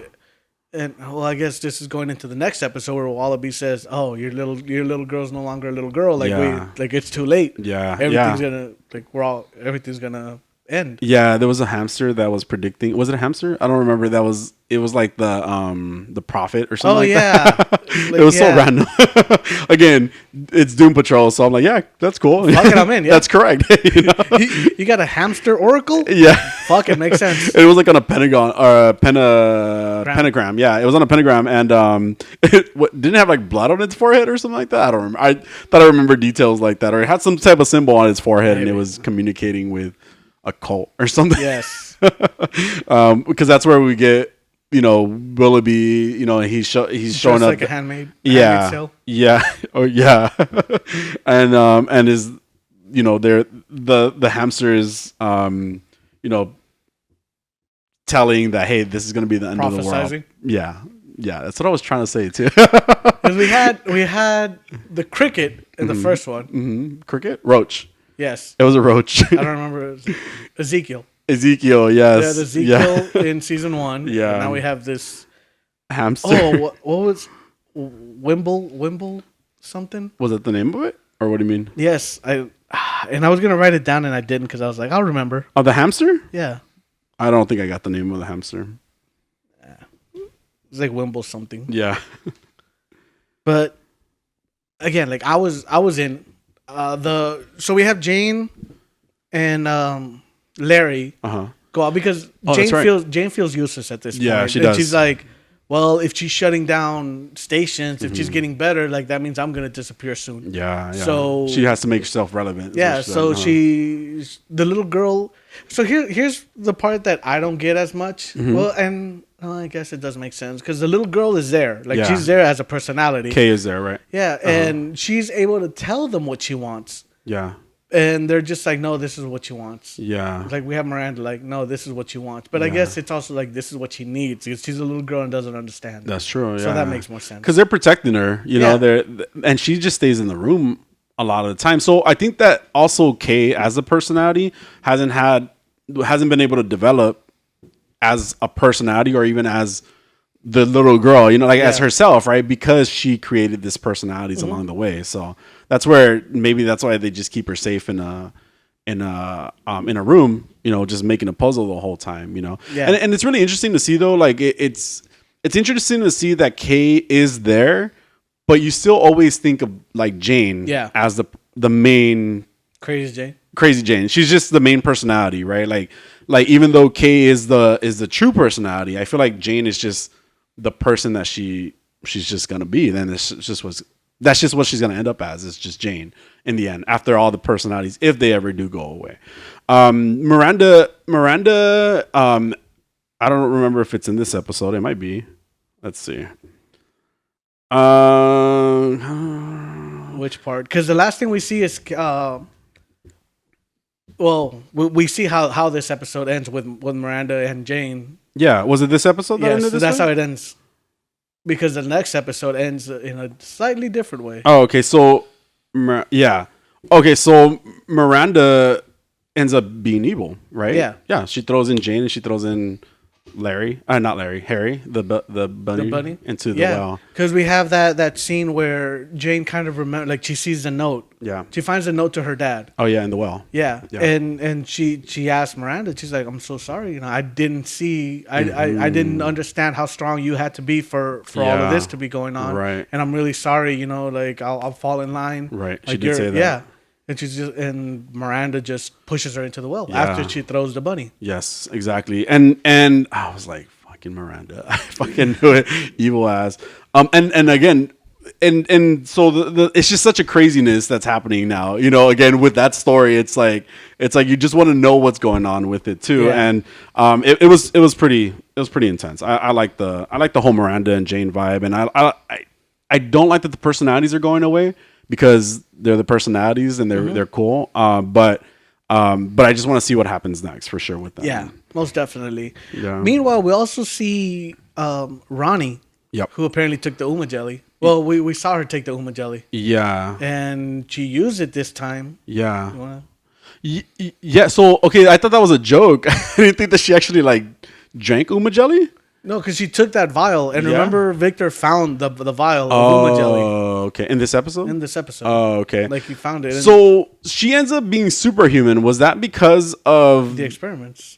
Oh, it wasn't because of the Uma jelly. No. Okay, that just did the dumb ideas. Okay, got it. So she murdered somebody who was, I guess, one of the doctors that worked on her because of all the tech that she has inside.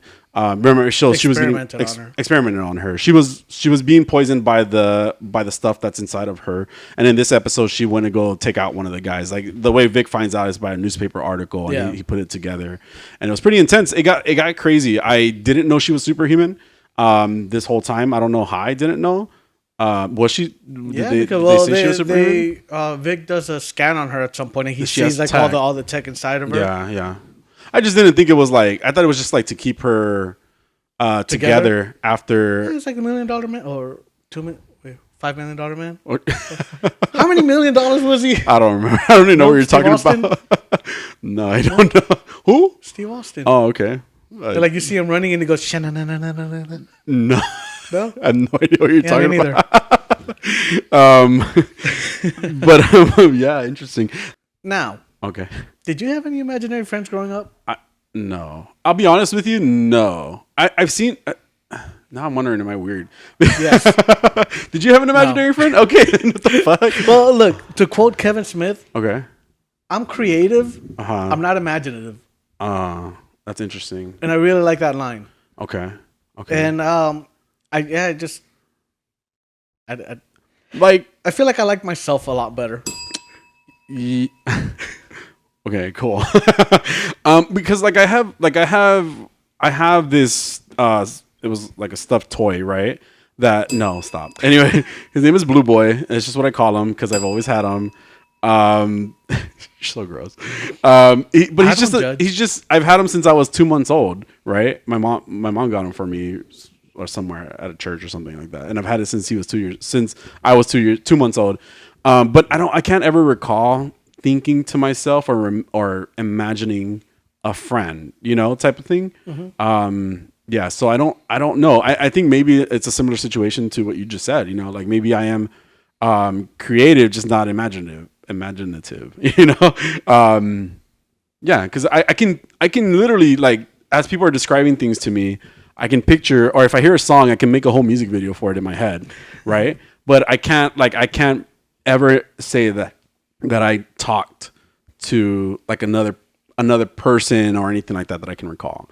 Now that reminds me of my nephew, who when he was like he was like 4 or 5 years old, he one time told me I think I might have told you the story too. He was seeing ghosts. Ghosts. That's what happened. It was scary. He was like the girl over there said something. I don't remember what he said. Something along the girl over there said so or something like that, right? And I'm only retelling it for people who haven't heard, and I'm like, oh, what girl? He's like, she's over there. I'm like, over where? He was like, never mind, you won't understand. I was like, okay. Yeah, he was seeing ghosts. It was a ghost. I'm kidding. I don't believe in those either. He saw something, so I didn't see the same thing he saw. So, but no, I'm not. I don't remember having imaginary friends. Yeah.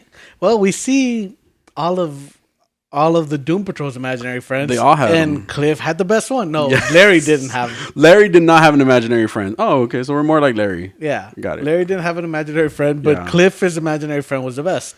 Yes. Jesus. Jesus said my favorite line in this. What did he goes, say? You forsook my ass.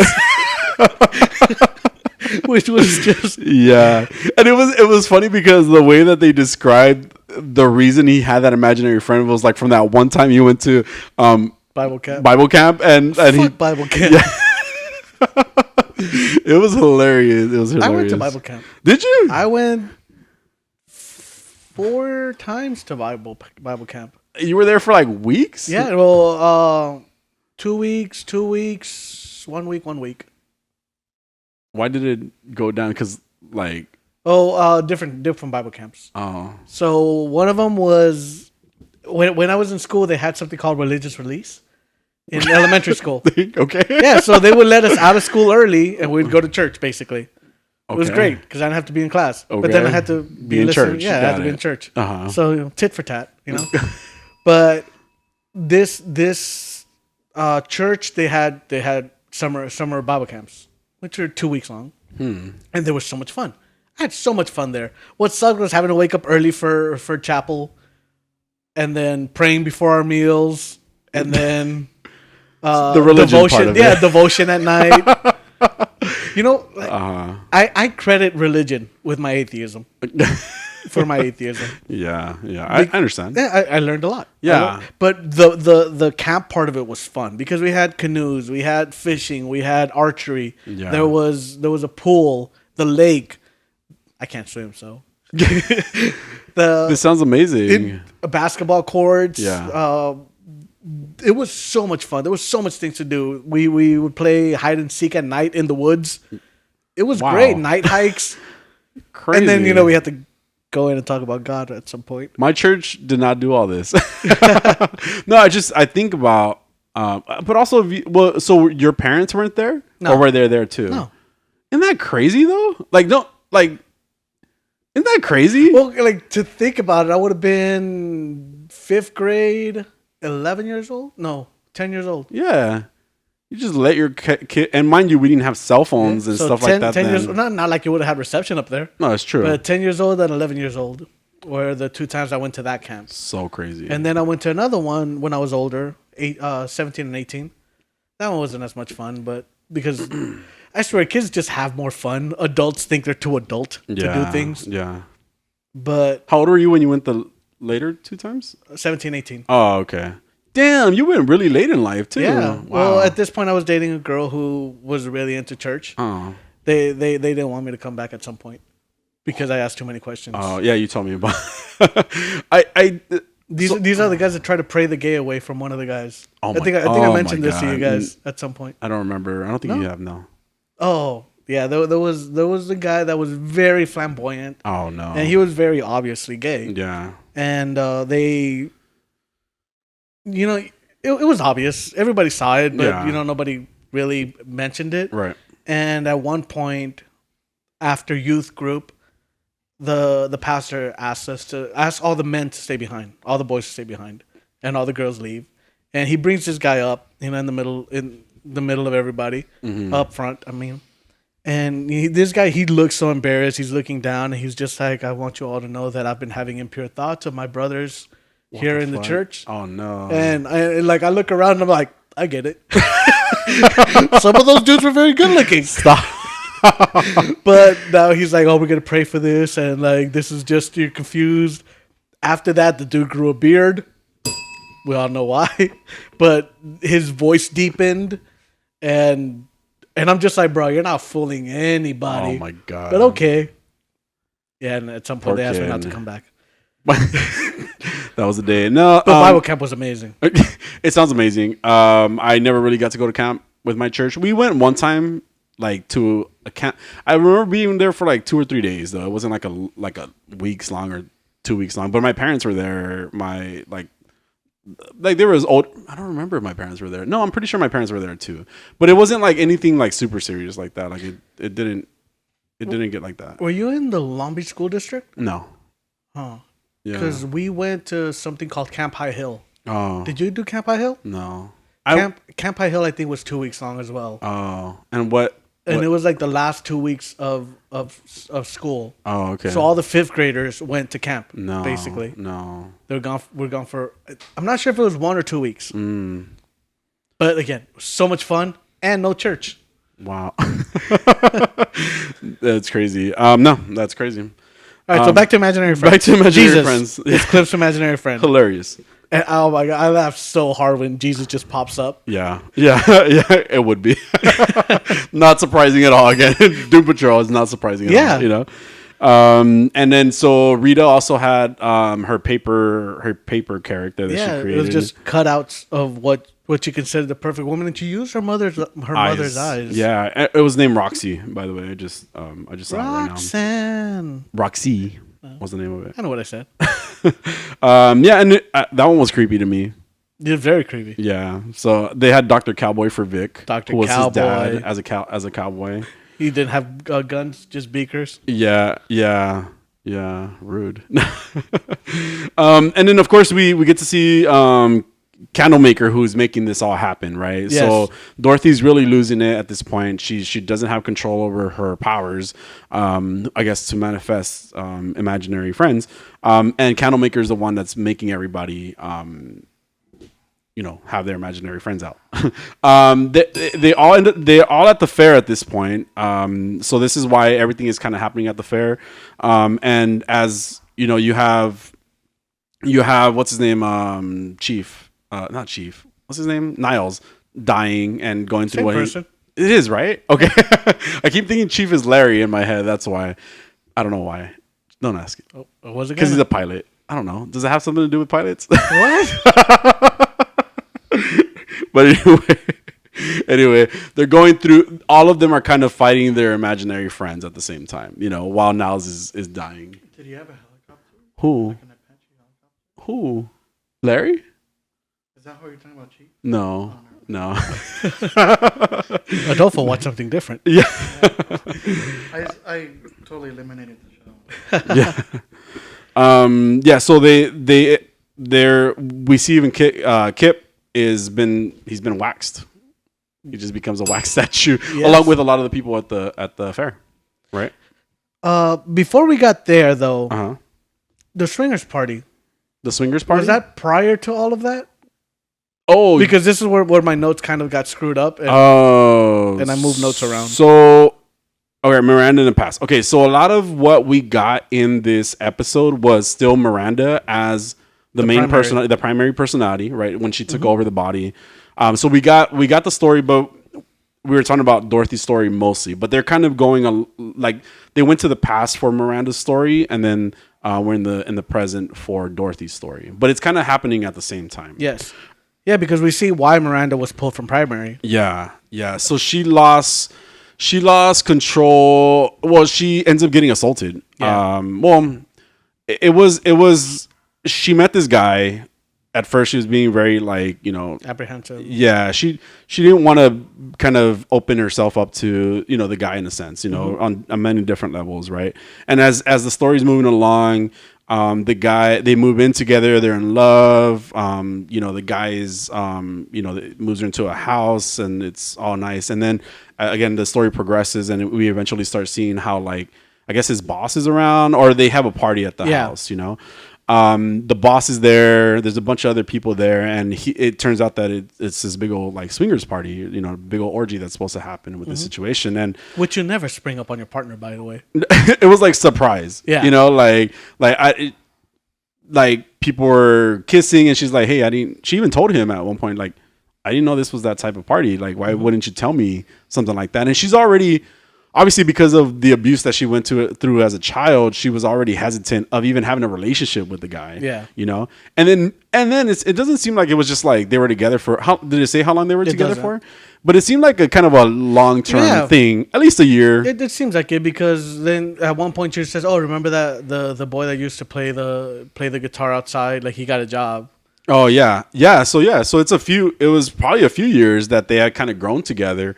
And then he just decides to spring this orgy on her. Because he mentions we're in a rut. And we got to do something for this relationship to continue. That's so crazy, though. I mean, to spring it at least in that way, why you not? You never spring an orgy on your partner. It's like a surprise wedding. It's the same thing. You don't just surprise them. Did you ever see that episode of Drew Carey where yes, where he surprise wedding her? And yeah, because I remember in Drew Carey, what he did was he set a marriage date.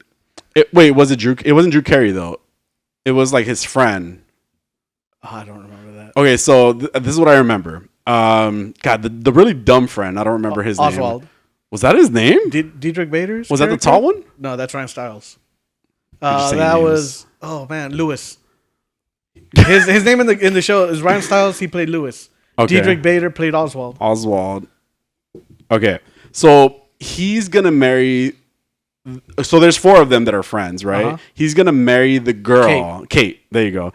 And he's going to marry the Kate. And but Kate and Drew are secretly having like a relationship. Yes. Even though they're in a relationship, Oswald and Kate are in a relationship, and then there's like one day Kate and Drew Carey are in the house, and then they go out into the yard, and it turns out it was a surprise wedding for her. I do remember this. Yeah, because I remember the poem. I try to rhyme with yard. I try to find a word that rhymes with yard, but I gave up because it's too hard. So just go outside. So romantical. I remember that poem. Why? I don't fucking know. It was like 20 years ago. I feel like you're gonna recite that to somebody someday. But it was Oswald that did it. But that was just such a. I was like, okay. I remember I was young too. I don't even know why I was watching the show and thinking like, yeah, this is really awkward. That show. It was a funny show. Yeah, it was a funny show. I remember Drew had set a wedding date, but he didn't even have a partner. Oh. But he was just like, "Oh, I bought the ring. I have the wedding date set." He goes, and he would be honest about every woman he met. He was like, "All right, this is the day I'm getting married." And a lot of them were like, "Oh, cool! Like I'm down for that if things work out." Yeah. Yeah, I want to watch this show again now. Like I don't know where I would even watch it, have no idea. But I kind of want to see it just because I wonder how like what I would associate to if it aged well. Yeah, exactly that. Exactly that. It could be on Disney Plus because Disney Plus. Oh, it's Fox. That's right. It was an ABC show. So wouldn't it be on like Hulu? Was it ABC? I remember it on Fox. Oh, it was ABC. You're right. It was part of TGIF Fridays. Was it really? Yeah, it was original network ABC.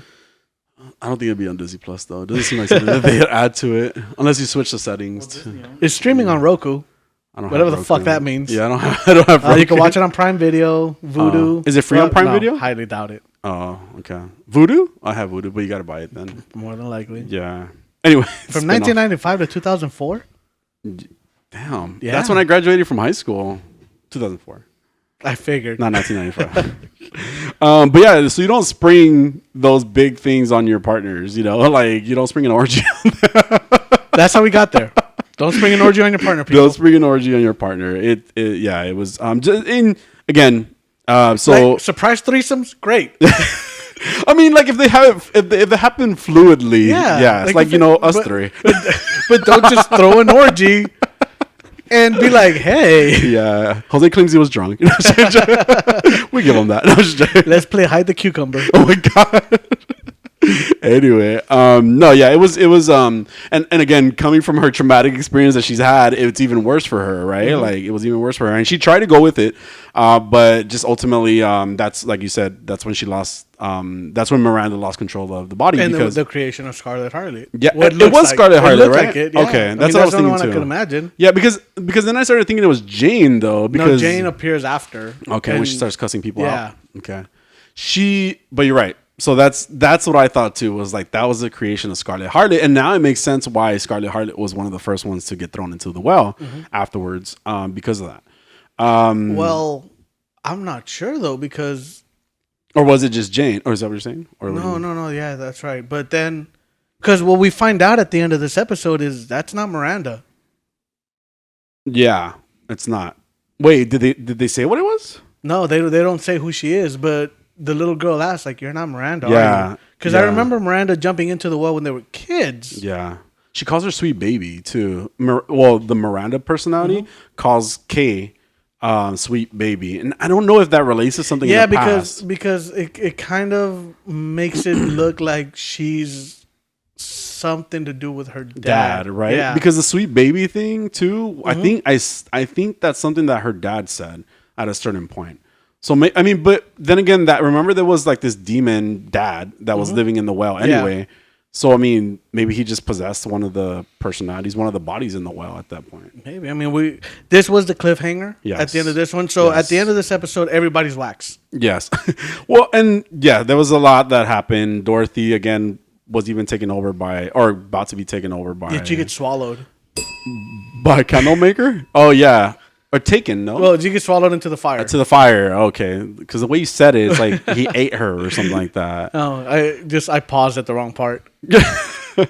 No, it was crazy. But Cliff doesn't only get waxed; he gets like basically blown up into pieces. Yeah, that's right. Because we do see his head. Because Jesus pulls his arm off. Yeah, there's a lot going on, and it fits. Yeah, it just makes so much sense. But then Niles is the only one that doesn't end up waxed. Yeah. Or who doesn't because end up he's not, waxed? because the mom appears. Yeah. What about Larry? Larry didn't get waxed either. He does? Yeah.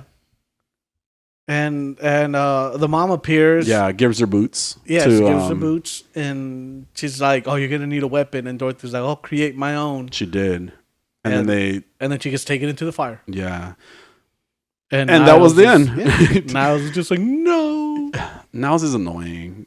I can't with Niles. I really can't. I think he's the only thing that, and I even like Dorothy, which I'm tripping out about. Like I like Dorothy. I just like. She is such a little girl, in the show, and I like the connection that she has with people. And she's just trying to figure out who she is ultimately, And I guess this is a lot of what Doom Patrol has been about. It's a lot of everybody figuring out who they are, Exactly. And it's been a great show. I don't like cliffhangers like this because I'm like, I just wanted to see a finale to this arc, But I'm looking forward to season 3, even though we just kind of got, like. It's the same thing that happened the first season. Yeah. We were left like, oh no, like I almost watched the next episode, just FYI. I was like, fuck Jose. But I didn't. I controlled myself for you. You're welcome. Aw. I'm glad you were able to hold back. Yes, a little bit. Just a little bit. Anyway, I like this show so far. I almost ate the microphone by accident. I like it. I can't wait to see more. I want so much more of all the craziness. Likewise. Yes. So Jaime. Hi. I heard you went to the movies. I did this morning, actually. This morning? I thought you were going to go Friday. No, how? I was working. I don't know why I remember you saying you got tickets for Friday. You're drunk. No, but I can only really watch them like Sunday mornings. Okay. Because I usually work like Friday, Saturdays. Like Thursday, Friday, Saturdays are usually my days that I'm working. So yeah, okay, that makes sense. People have jobs. Yeah. I told you my Sunday, Mondays. Anyway, we talked about this earlier, Jose. Wow, I was there. Wow, I think. Okay, so we saw Nope, right? Nope, did we? Is that what we watched? Nope. I called it Dope by accident earlier. And then I had to voice over I had to put a song over my voice on the video that I posted on Instagram. Oh, the reel that you saw. I totally watched it. Yeah, I heard everything too. Bitch. Anyway, what were you gonna say? Surprisingly, it seems that not a lot of people have heard of this movie. Really? That surprised me a lot because a lot of people were asking me, "What did you see?" And I said, "Nope." And they're like, "What's that?" I got a lot of "What's that?" Mm-hmm. I kind of got the reverse though. Like I told people about it, and they're like, "Oh, that's that Jordan Peele movie." I was like, "Yeah." Oh well, it shows where your friends stand. What does that mean? Your friends are more woke. No, your friends know more about movies. Yeah, that's true. Well, yeah, and they're just coworkers, they're not really friends. Sure. Oh, damn. Yeah. Fucking what the fuck? They don't hear this. Yeah. So we got Nope, which is it's his third movie, right? I'm gonna say that probably this mainstream. Probably I don't know if there's another one. Can't think of another Jordan Peele movie. I know he's got Get Out and Us. Yes, and then now Nope. Yeah. So I guess 3. Yeah. So it's really anticipated. Well, from what I've heard, it was really anticipated, but not from what you heard. And just over. Okay, so how should we tackle this? What were your thoughts overall? I guess, or however you want to do it. Let's see. All right, I like this movie a lot. Okay, I really did. The cinematography was good. Yeah. The way things were shot, not just that, the things in the background, leading to other things, like the little details. Yeah, I just found so endearing, I guess. Yeah. Like his camper, like something as simple as his camper being called Circle J. Yeah, because of OJ. Oh yeah. Just something that simple. Yeah. Daniel Kaluuya, like always, just amazing. Yeah. He is just such a fantastic actor. Mm-hmm. Keke Palmer was great, and my new crush. She was adorable. Really cute girl. Yeah. Yeah. Their dynamic together was great. Yeah. Seeing that juxtaposition. Yeah, I was just gonna say that. Thanks, you cut me off. No, I can't say it. Yeah, like you could say it anyway. Bitch, fuck you. But it was all great. Like it was fun to watch. The entire cast was fantastic. Even Brandon Perea as Angel. Yeah, like he was great. Yeah, I don't even know. He looked familiar, but where was he from? I have no idea where he's from. Yeah, Steven Yeun was in it as well. Steven Yeun from was The in Walking it, and Dead. Steven Yeun is always great. Yeah, I actually haven't seen him in much. Other than I think The it's only Walking been Dead. Walking Dead. I think I saw him in something else, but I can't Because he recall wasn't what even it in was. Crazy Rich Asians or Shang-Chi. Wow. I did not say that. Please do not associate me with this man. Anyway, so and I would say I really enjoyed this movie too. I liked it a lot. But I do have to say that the pacing in the beginning was really slow. Like really slow. And I get it. I understand. Like there was a build up, right? To the and we're gonna get into spoilers eventually too, right? So just be prepared for that. But it was a great movie. It's just there are points, especially at like 10 in the morning, you know, where I'm not fully energized, and it does put you down like a sleepy route, you know, like in a sense, because I get it. Like it's pacing, it's the emotion behind it, and it's supposed to be that type of environment, right? Like it was great for the environment, you know, like it was very solitary farm, you know, like or horse training ranch, whatever it is. It was exactly what it was supposed to be. It's just the pacing for me, like at first was just a little slow, but then it just went fucking crazy afterwards, which was great. I like that. I like the build up to something really interesting. It felt a little M. Night Shyamalan-y in a sense, because I can see that. Yeah, like and almost exactly like M. Night Shyamalan's movie. I feel like they maybe gave away the monster thing like too early, you know. yeah, because I remember watching it and being like, "Oh, this reminds me of Signs." Yeah, or where it was, I mean, it was like literally like it was literally that, you know. So that's why to me it felt like it was too soon. And you know how like M. Night Shyamalan did that a few times, like they gave you the cliffhanger, or they gave you the what was it called? The twist way too early. What a twist! Yeah. They give it to you way too early, so then the rest of the movie is just kind of like okay, you know. But I won't say that about this movie. I feel like it did get more interesting, and I stayed awake and I continued moving forward through the movie. And I think it really had to do with, like you said, the actors that were in the roles, you know, like they were super interesting. Like you said, the juxtaposition between the two characters was great. Stop, bitch. I like the energy that they had, and the twist was interesting. I wanted more. I guess I wanted to know more about this thing. I wanted to understand so much more about it. And I get it. We just got what we got. I get it. I just always have questions, and I want to know more. It's a little like Cloverfield. Yeah. Where there's a monster. Yeah. And the people on the ground don't necessarily know what it is. Yeah. They just know run. Yeah. That's true. But I guess that's where it's like always like, oh man, like I want to know about these creatures, or you know, whatever they are, right? So and then in the beginning of the movie, like there's that whole scene with the monkey, and the monkey scene kind of shows up at different points. Yeah. In the story, there's what was the name of the monkey? Gordy. So there's a monkey covered in blood. You know, there's obviously a scene like with like somebody on the floor. You can see in the audience that there's people passed out there too. There was a lot going on in that scene, and it was really interesting to kind of to see everything that scene explained. And I guess that's really what explains the rest of the movie in general.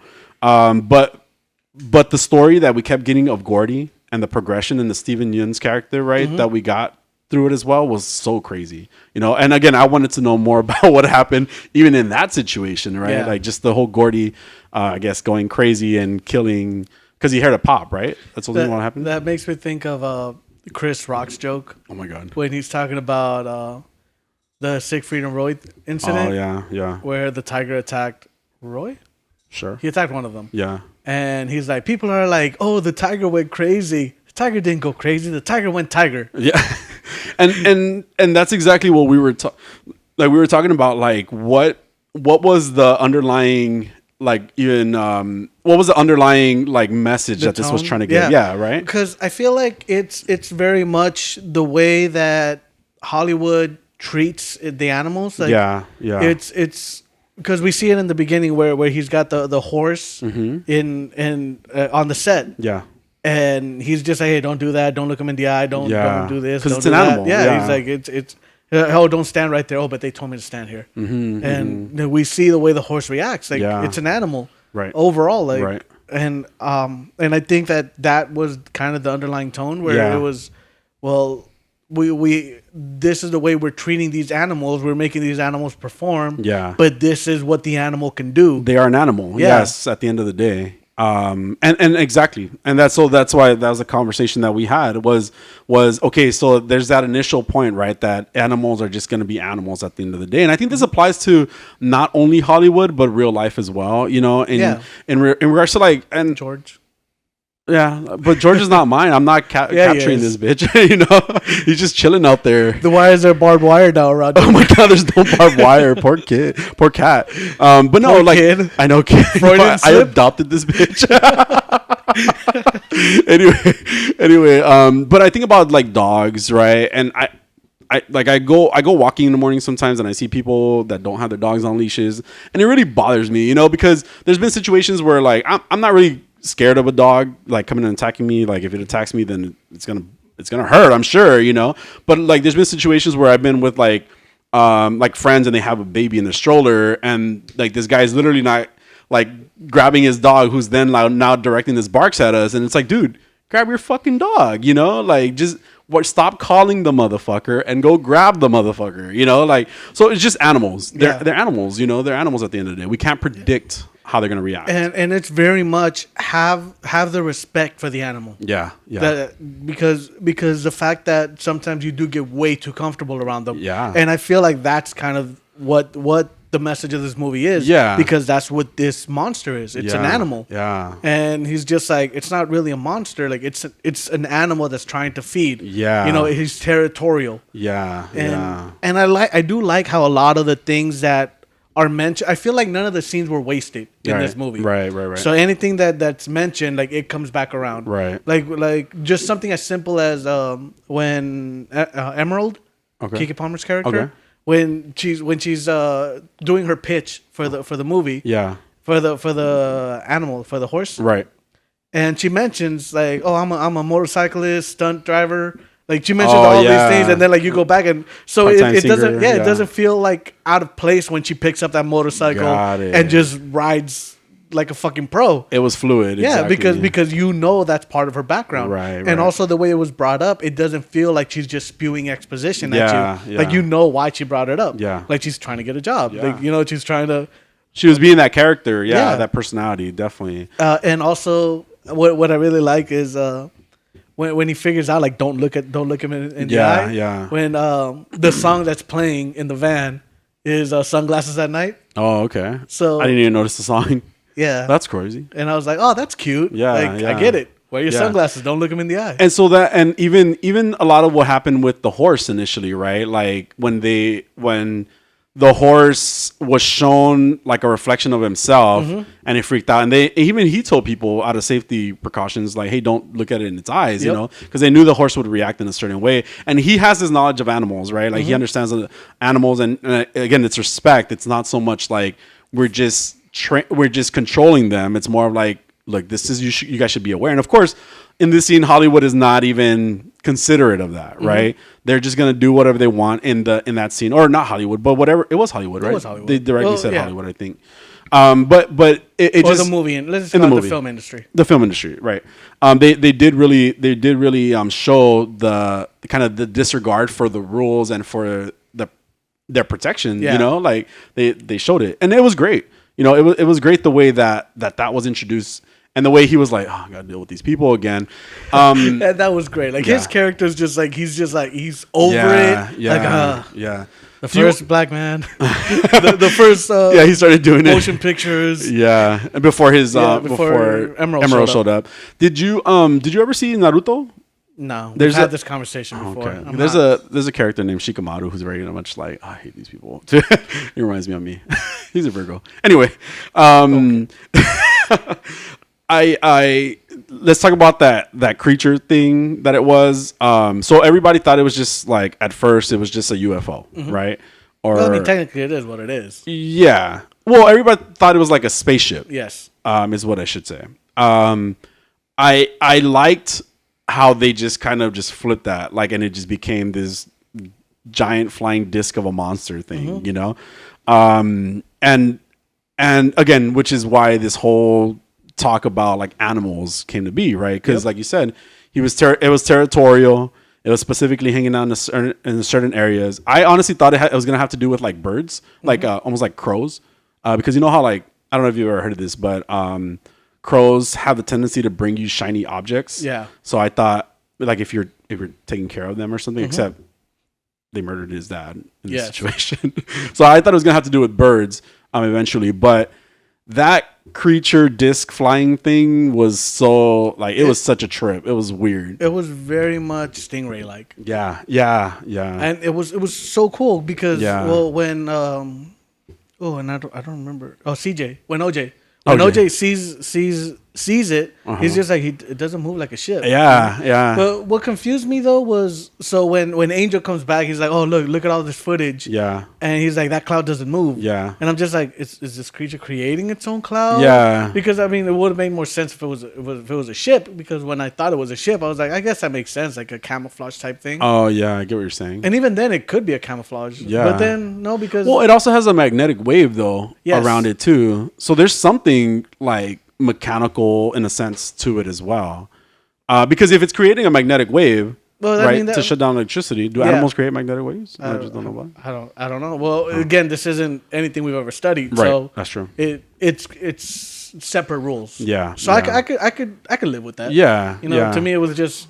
But it's a science fiction piece at the same time, right? Yeah. So it's fiction. Okay, ma'am. Excuse me. Just want to put that out. Well, we're trying to understand it. Bitch. Anyway. No, but one of my favorite lines ever, and I use it, and it's the title of the movie, which is when you just go nope, and the phrase is nope the fuck out. Yeah, it's one of my favorite phrases. I have said it so many. Like I nope the fuck out of there. Yeah.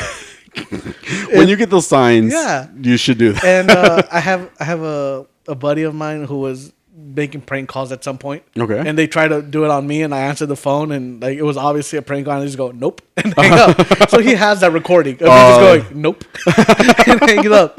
That's awesome. But yeah, with that scene where he's in the barn, right, and the lights keep turning off, and he turns around, and you just see that movement, right?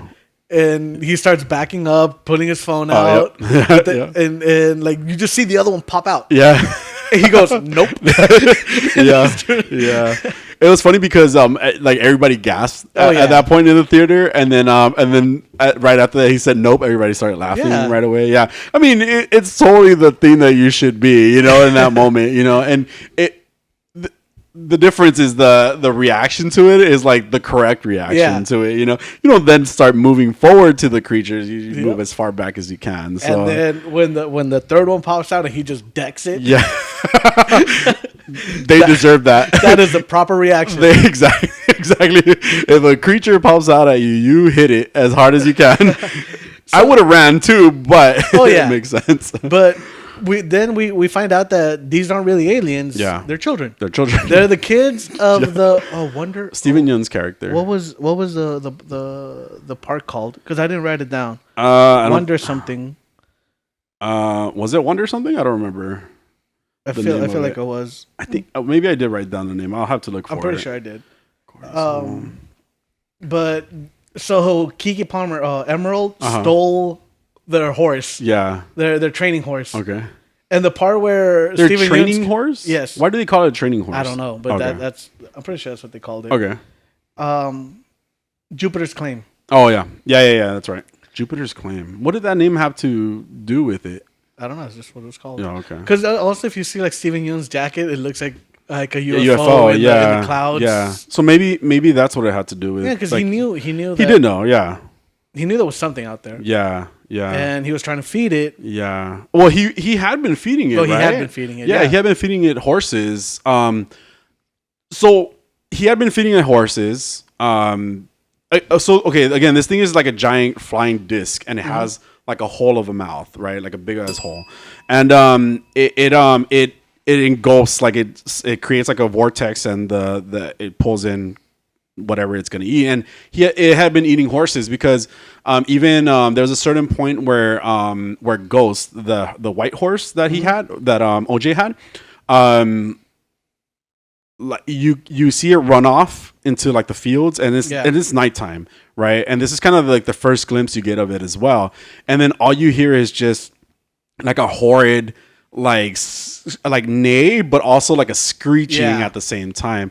And this also then like, you know, plays a role later on, right? When at this point they're at that ranch, and Steven Yeun's character, what was his name? We don't know, right? I didn't get it. Okay. Anyway, Steven Yeun's character he knows about this creature. He's been feeding it horses, and he's trying to feed it a horse this time, but it decides to show up earlier, right? And it ends up engulfing a bunch of people. Ricky? Okay. Oh yeah. So it engulfs a bunch of people. It eats a bunch of people. It eats him, you know, like his kids, his wife.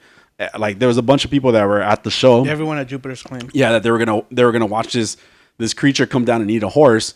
And so that was just him trying to, you know, monetize this situation, right? Capitalize on this creature thing, and he gets eaten by this giant creature thing. But OJ and Emerald are trying to do the same. They're trying to capitalize on this by getting footage of it. Yeah, right? yeah. So this is when Angel, right? Yes. Yeah, when Angel comes into play, Yes. where He notices those things. Yeah, because he's just like, hey, can the camera point up? Can it go higher? Yeah. And he sets it up so that if camera A goes down, camera B will pick up, right, and vice versa.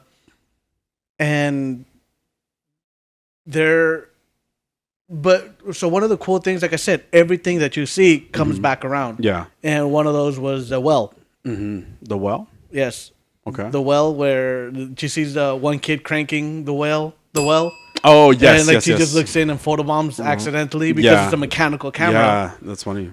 So it comes into play later on. Yeah, exactly. Again, like it scenes didn't feel wasted. Right. It was so connected. Yeah. And we got another moment where OJ is trying to get to Emerald, and when he figures out, like, don't look at it in the eye. Yeah. And the rain, that was such a cool scene. Yeah. Where it's raining, but you could tell where the creature is because there's no rain there. Yeah. Yeah. And when he's over OJ's car, yeah, and he just opens the door and looks out, and he goes, nope. That's funny. Yeah. Yeah, it kept doing great. that. Yeah. That scene was pretty intense too. The like right before that, we see the Emerald and Angel, who, by the way, is just a kid from Fry's. Yeah. You know, who knows a lot about cameras, and he got really interested in what's going on.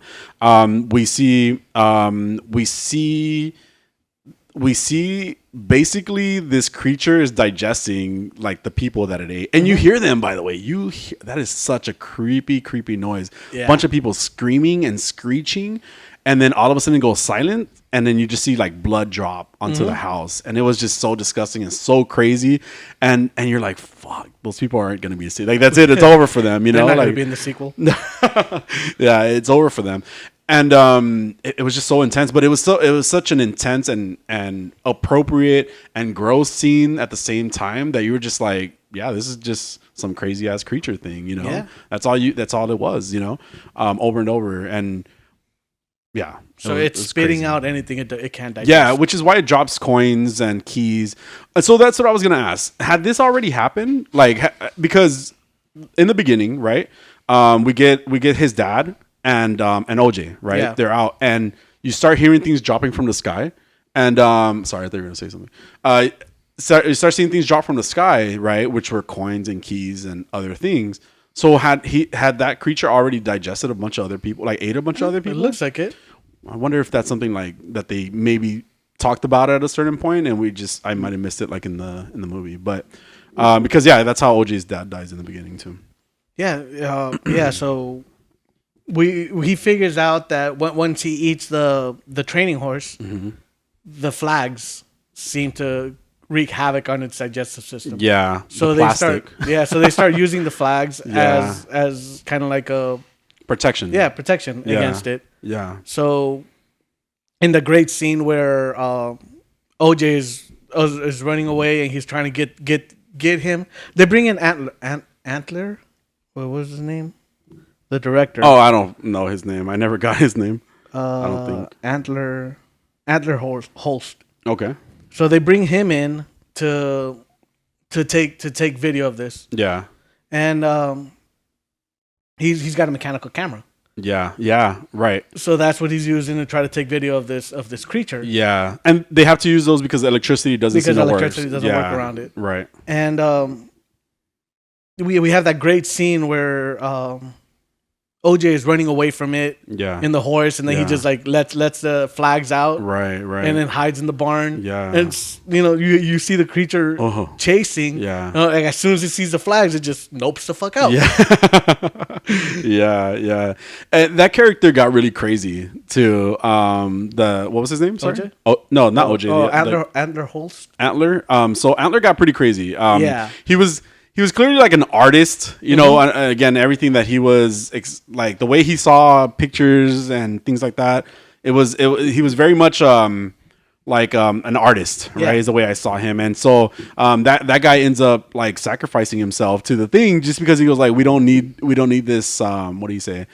This type of like we don't need footage of this type of like creation, this type of thing, right? Like he doesn't want it to exist because it's too grand for us to understand type of thing, right? I thought he did it so he could get that footage of the creature eating him. Because in my mind, the creature can't digest a camera. Okay. So that's going to be spat back out. Yeah, but destroy, no? I wouldn't know. Oh, so you think he just did it for the art, I though? think he did it for the art. Oh, okay. At least that's how I felt. Well, I remember him saying specifically that we don't need to, like, we this is too big for us to understand. I do type remember of thing. that. So that's why I took But it he's like, taking video as the thing is coming for him. Yeah. We get that suspenseful scene too, where he runs out of film, and you see Angel trying to replace that giant film thing. Yeah, I thought he fucked it up. Yeah, it looked like he fucked it up. Yeah. But no, like that was just yeah. Sorry, I didn't mean to cut you off. No, you're good. I was just gonna say I really think he was trying to sacrifice, like he was just trying to get rid of any footage of it. But you're right, he was filming the whole time, so I don't know. Now that I think about it, you're right. So I'd watch this movie again. I do. I would too. I kind of want to see it again just to see what like little things I missed along the way too. We got the TMZ guy. Yeah, and just where's my camera? Yeah, like he needed his camera. Yeah. And it added to the intensity of like, you know, like that scene too, right? Because they were just trying to capture it and capture it on camera, but then this guy shows up because somebody's already knows something about it. The news is flying about it. So there's obviously something crazy happening because of what the people that went missing at the ranch, at the theme park, whatever it is. So yeah, the TMZ guy shows up and it's like he gets eaten as well.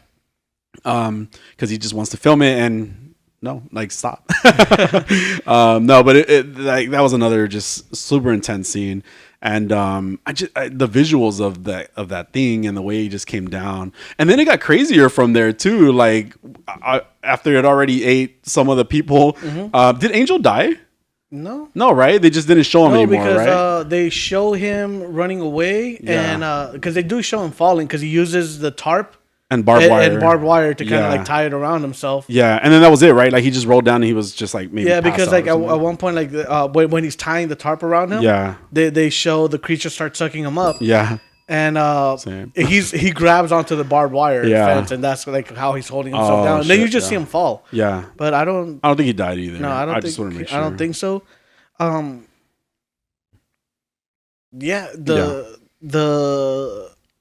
The suspense on it, just this movie, I feel like it did everything great. Yeah, for sure. But like coming back to how scenes weren't wasted, you know, when they're talking about the black jockey in the first moving picture film set. Yeah, like they mentioned the camera's like a handheld mechanical camera, don't they? Yeah, they did. Well, because it was the only thing that existed, right, at the time. Yeah. What I was gonna say about that creature thing too is that it ends up evolving even or changing in just a really weird way, right? What it made me think of is like that dinosaur in Jurassic Park that spits out tar. Yeah, because or like a pufferfish. Okay. It just when it feels threatened, it changes. It puffs up. Yeah, puffs. Yeah, it puffs up. Yeah, I can see that. There's a anime called Neon Genesis Evangelion, and I love the anime. And there's these things called angels in that anime. The angels are angels, right? Like that's what they're called, but they're also seen as like the enemy. The enemy. I live in an anemone. They're seen as the enemies of people, right? And a lot of them kind of like they go from one state to like another state, just like that, like you said, right? Yeah. When they feel threatened or when something crazy happens to them, they change in that manner. And this thing almost looks exactly like an angel. Like I'll show you pictures later on, or I'll post them. But they're so trippy in the way that it looks. The way it kind of expanded and just like looked like a giant squid, even, you know, like in the sky. The eye was crazy. It was a square shaped eye, and it kept shifting between the two characters, between Emerald and OJ at a certain point because because they were like in opposite directions and trying to save each other, which was really sweet. Like that connection between the two characters was amazing. It was such a craziness that happened with it, and the way that it just kind of eventually was destroyed, you know, was by eating a balloon type of thing. And I think it has to do with the plastic, though, that ultimately ends up kind of killing it, because that was what was messing with it initially too. So and not just that. I mean, once that balloon pops inside of it, it's all that helium. Oh yeah, that's just gonna expanded. Yeah, it looks so she crazy. Gets that picture with that mechanical camera from the well that comes around. Yeah, exactly. It looks so crazy from the inside. You know how they would show the inside looks as well of it. Such a claustrophobic. Yeah, claustrophobic as fuck. Yeah, it was crazy. Ooh. But it was. I really enjoyed this movie. Same. I highly enjoyed it. Yeah. I loved the cinematography of it, the direction, like I said, like just the details, the attention to details. Yeah. And somebody called Jordan Peele the greatest horror director of all time, and he responded with, "I will not tolerate John Carpenter slander," which was adorable. That is. But I mean, it was such a good movie. It was. Yeah. I highly enjoyed it. I would totally watch it again. Yeah, same. I really feel the same. I liked all the characters. Like I did say the thing about the pacing in the beginning, but slower paces is just. I think it fit. It made sense. It did make sense. Movie, and it did make sense. And I feel like it set up everything. Yeah. And like I mentioned, everything came back around. Yeah. It was none of it felt wasted. You're right. Even the part with Gordy when he's about to fist bump, because they had the first exploding fist bump. Yeah. And they had the first exploding fist bump. Yeah, the. I don't remember that. Oh, because he mentions that when they're in the little museum he has. Oh, okay. And they have a picture of Gordy and his fist, like doing a fist bump. He mentions like, we had the first exploding fist bump on TV. Oh. But then when it comes back around to him doing the fist bump, like his head explodes. Yeah. It's a good shot. Yeah. It was crazy. Like I said, everything comes back around. Like there's that detail that's just fucking amazing. Yeah. It was. It really was. Jordan Peele is an amazing director, great writer. Yeah. I'm in. We should have had him do the Multiverse of Madness. I would have liked that. Right? Ooh, that would have been cool. Yeah. Again, overall, great movie. Amazing. I liked it too. It was just phenomenal. Yeah. Yeah. Definitely hit my G spot. I'm going back for more. Twice. No, but this also just got me re-interested in aliens. Yeah. I feel like it's been so long that I don't care about aliens because all the alien stories are the same. Yeah. And even the jump scares weren't like overdone or anything like that. They were appropriate. Like the praying mantis, right? Oh yeah. When that showed up, everybody jumped. I saw everybody jump in the movie theater, including myself, Maybe that's why I saw everybody jump. Maybe that's why. No, but it was just like little things that really just kind of, like it gave it a good fear factor. It wasn't obnoxious. It wasn't like just intensity all the time either, which can get a little exhausting, a little stressful. But it went the right way. Yeah, and like I said, Keke Palmer and Daniel Kaluuya, just great chemistry together. Yeah. And Angel, Brandon Perea, he didn't disrupt that either. Like he fit perfectly. Yeah. He was great to watch as well. Yeah. Every single character here was great. I didn't feel like the only character I felt that was a little wasted was the dad. I can't remember the actor's name right now. The dad. Oh, in the beginning, yeah. Yeah, but like I would like to have seen more of just because I like that actor. Yeah. Like that's all that is. Yeah. Yeah. But I mean, just I highly enjoyed this movie. It was great. Keith David. Yeah. Is the name of the actor. Awesome. What are you doing? Stop. It's Pokemon time. Pokemon. Jose. So Professor Jaime. Hi. Who's that Pokemon? All right. This week's entry into Jaime's Pokedex is Snubble. Snubble. Little Snubble. Like I said, I woke up this morning. Stop, Jose. I woke up this morning in a grumpy mood, and I was like, let me look up a grumpy Pokemon, and it gave me a fairy type Pokemon, and I don't know why, which is very appropriate for me. You know why? Yeah, you were grumpy. Yeah. Well, and a fairy? I mean... Oh my god. Well, and it's funny because fairies are my favorite type too. Of course they are. Wow. I've said this before. This is why I have Sylveon up there, Jose. Yeah. I know. I'm just saying, like, of You're course being they are. sarcastic when you say that. Because I remember. You say because of the gay is why you said that. Anyway. Why are you gay? So it's Snubble. Snubble and Granbull, of course, it's evolution. So thank you. It is known as the fairy Pokemon, which is, I don't think originally it was known as the fairy Pokemon because fairy didn't come out until Generation 6, the typing. Obviously. And, yeah, obviously. And this one came out in Generation 2, so it's Pokemon 209.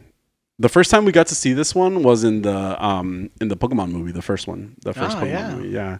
I remember. Yeah. That was a good one. It was a good one. Here's where Ash did the thing with the Pokemon. Yep. And he That's caught weird. That's weird. And what Did type? we watch the same Pokemon movie? No. And what typing was this one? Fairy. Yes, good job. You remembered all 2 seconds ago. Yeah. All right.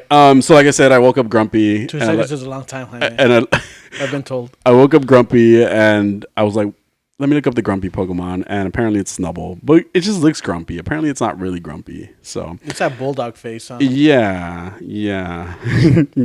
I caught a shiny one of this Pokemon on my birthday one year in Pokemon Go. I was so happy. I caught it Pumpkin, just FYI. Because the little feet look like pumpkins. Because they're orange. Okay. When the shiny one. I'll show it to you later. Okay. All right. In Pokemon Ruby and Sapphire. Stop. Okay. In Pokemon Ruby and Sapphire, by barring its fangs and making a scary face, Snubble sent Baring? Yes. Baring? Baring? Yeah. Baring? No, barring would be 2 R's. And when you bear something, it's like bearing arms. Oh, but I thought that was spelled with an E, but that's bear with me. Okay. Maybe it was misspelled. When it was okay, so by baring its fangs and making a scary face, Snubble sends smaller Pokemon scurrying away in terror. However, this Pokemon seems a little sad at making its foes flee. I think I relate to it a lot. Aww. But then it starts saying other things that like I don't agree with. So, in Leaf Green, although it looks frightening, it's actually kind and affectionate. It's very popular with women. Same. That's not true, Jose. Not at all. Oh, I told you to be gay. You just don't want to. I'm gonna stick this straight thing out for a little longer. Okay. All right. In Pokemon Ultra Sun, it grows close to others easily. I mean, it's also easily spoiled. The disparity between its face and its actions makes many young people wild about it. Because it has an angry face, but it really loves people. So like that cat, Grumpy Cat. Oh yeah, people love that cat. Yeah, didn't that cat die? Yes, it did. Oh my God, Jose, why did you bring that up? Wow. In Pokemon, I'm sorry, cat. In Pokemon Ultra Moon, in contrast to its appearance, it's quite timid. When playing with other puppy Pokemon, it sometimes gets bullied. Aw, poor Snubble. Poor thing. Yeah. So it evolves into Granbull at level 23, and Granbull is also known as the fairy Pokemon. I didn't show you that one. Let me show you that one. Granbull. That's Granbull. Can you see it? Ooh. Yeah, for the camera, I think. I hope. For the class. Not sure if it works or not, but it's also known as the fairy type, the fairy Pokemon, National Pokedex number 210, and this is a what type? Fairy. Okay, great job. See, I'm good at this. Yes. I'm learning. Granbull in Pokemon Gold, it is actually timid and easily spooked. If attacked, it flails about to fend off its attacker. In Pokemon Silver, because its fangs are too heavy, it always keeps its head tilted down. However, its bite is powerful. I don't know why that stumped me right there. Okay, words are hard. I get it. Reading. We've seen me do it. Reading. We've seen our former president do it too. I stumble my way through. All right, in Pokemon Ultra Sun, while it has powerful jaws, it doesn't care for disputes, so it rarely has a chance to display their might. In Pokemon Ultra Moon, did I say Ultra Sun the first time? Because it was Ultra Sun. This one's Ultra Moon. Although it's popular with young people, Granbull is timid and sensitive, so it's totally incompetent as a watchdog. Same. Damn, they're so mean to these Pokemon sometimes. They just like call them bad things. And then lastly, in Pokemon Diamond and Pokemon Brilliant Diamond and Shining Pearl, it is timid in spite of its looks. If it becomes enraged, however, it will strike with huge fangs. Those were the giant jaws it has. But that was it. That was Granbull and Snubbull for you. It's Pikachu! Pikachu! It's Pikachu. They're all Pikachu. There's these videos of like people trying to figure out what Pokemon it is. And it's always Pikachu. Or it's always a different Pokemon than what it originally looks like. And Yeah. the girl gets all like upset about it. I would too. But yeah, that was it. Snubbull. Thank you.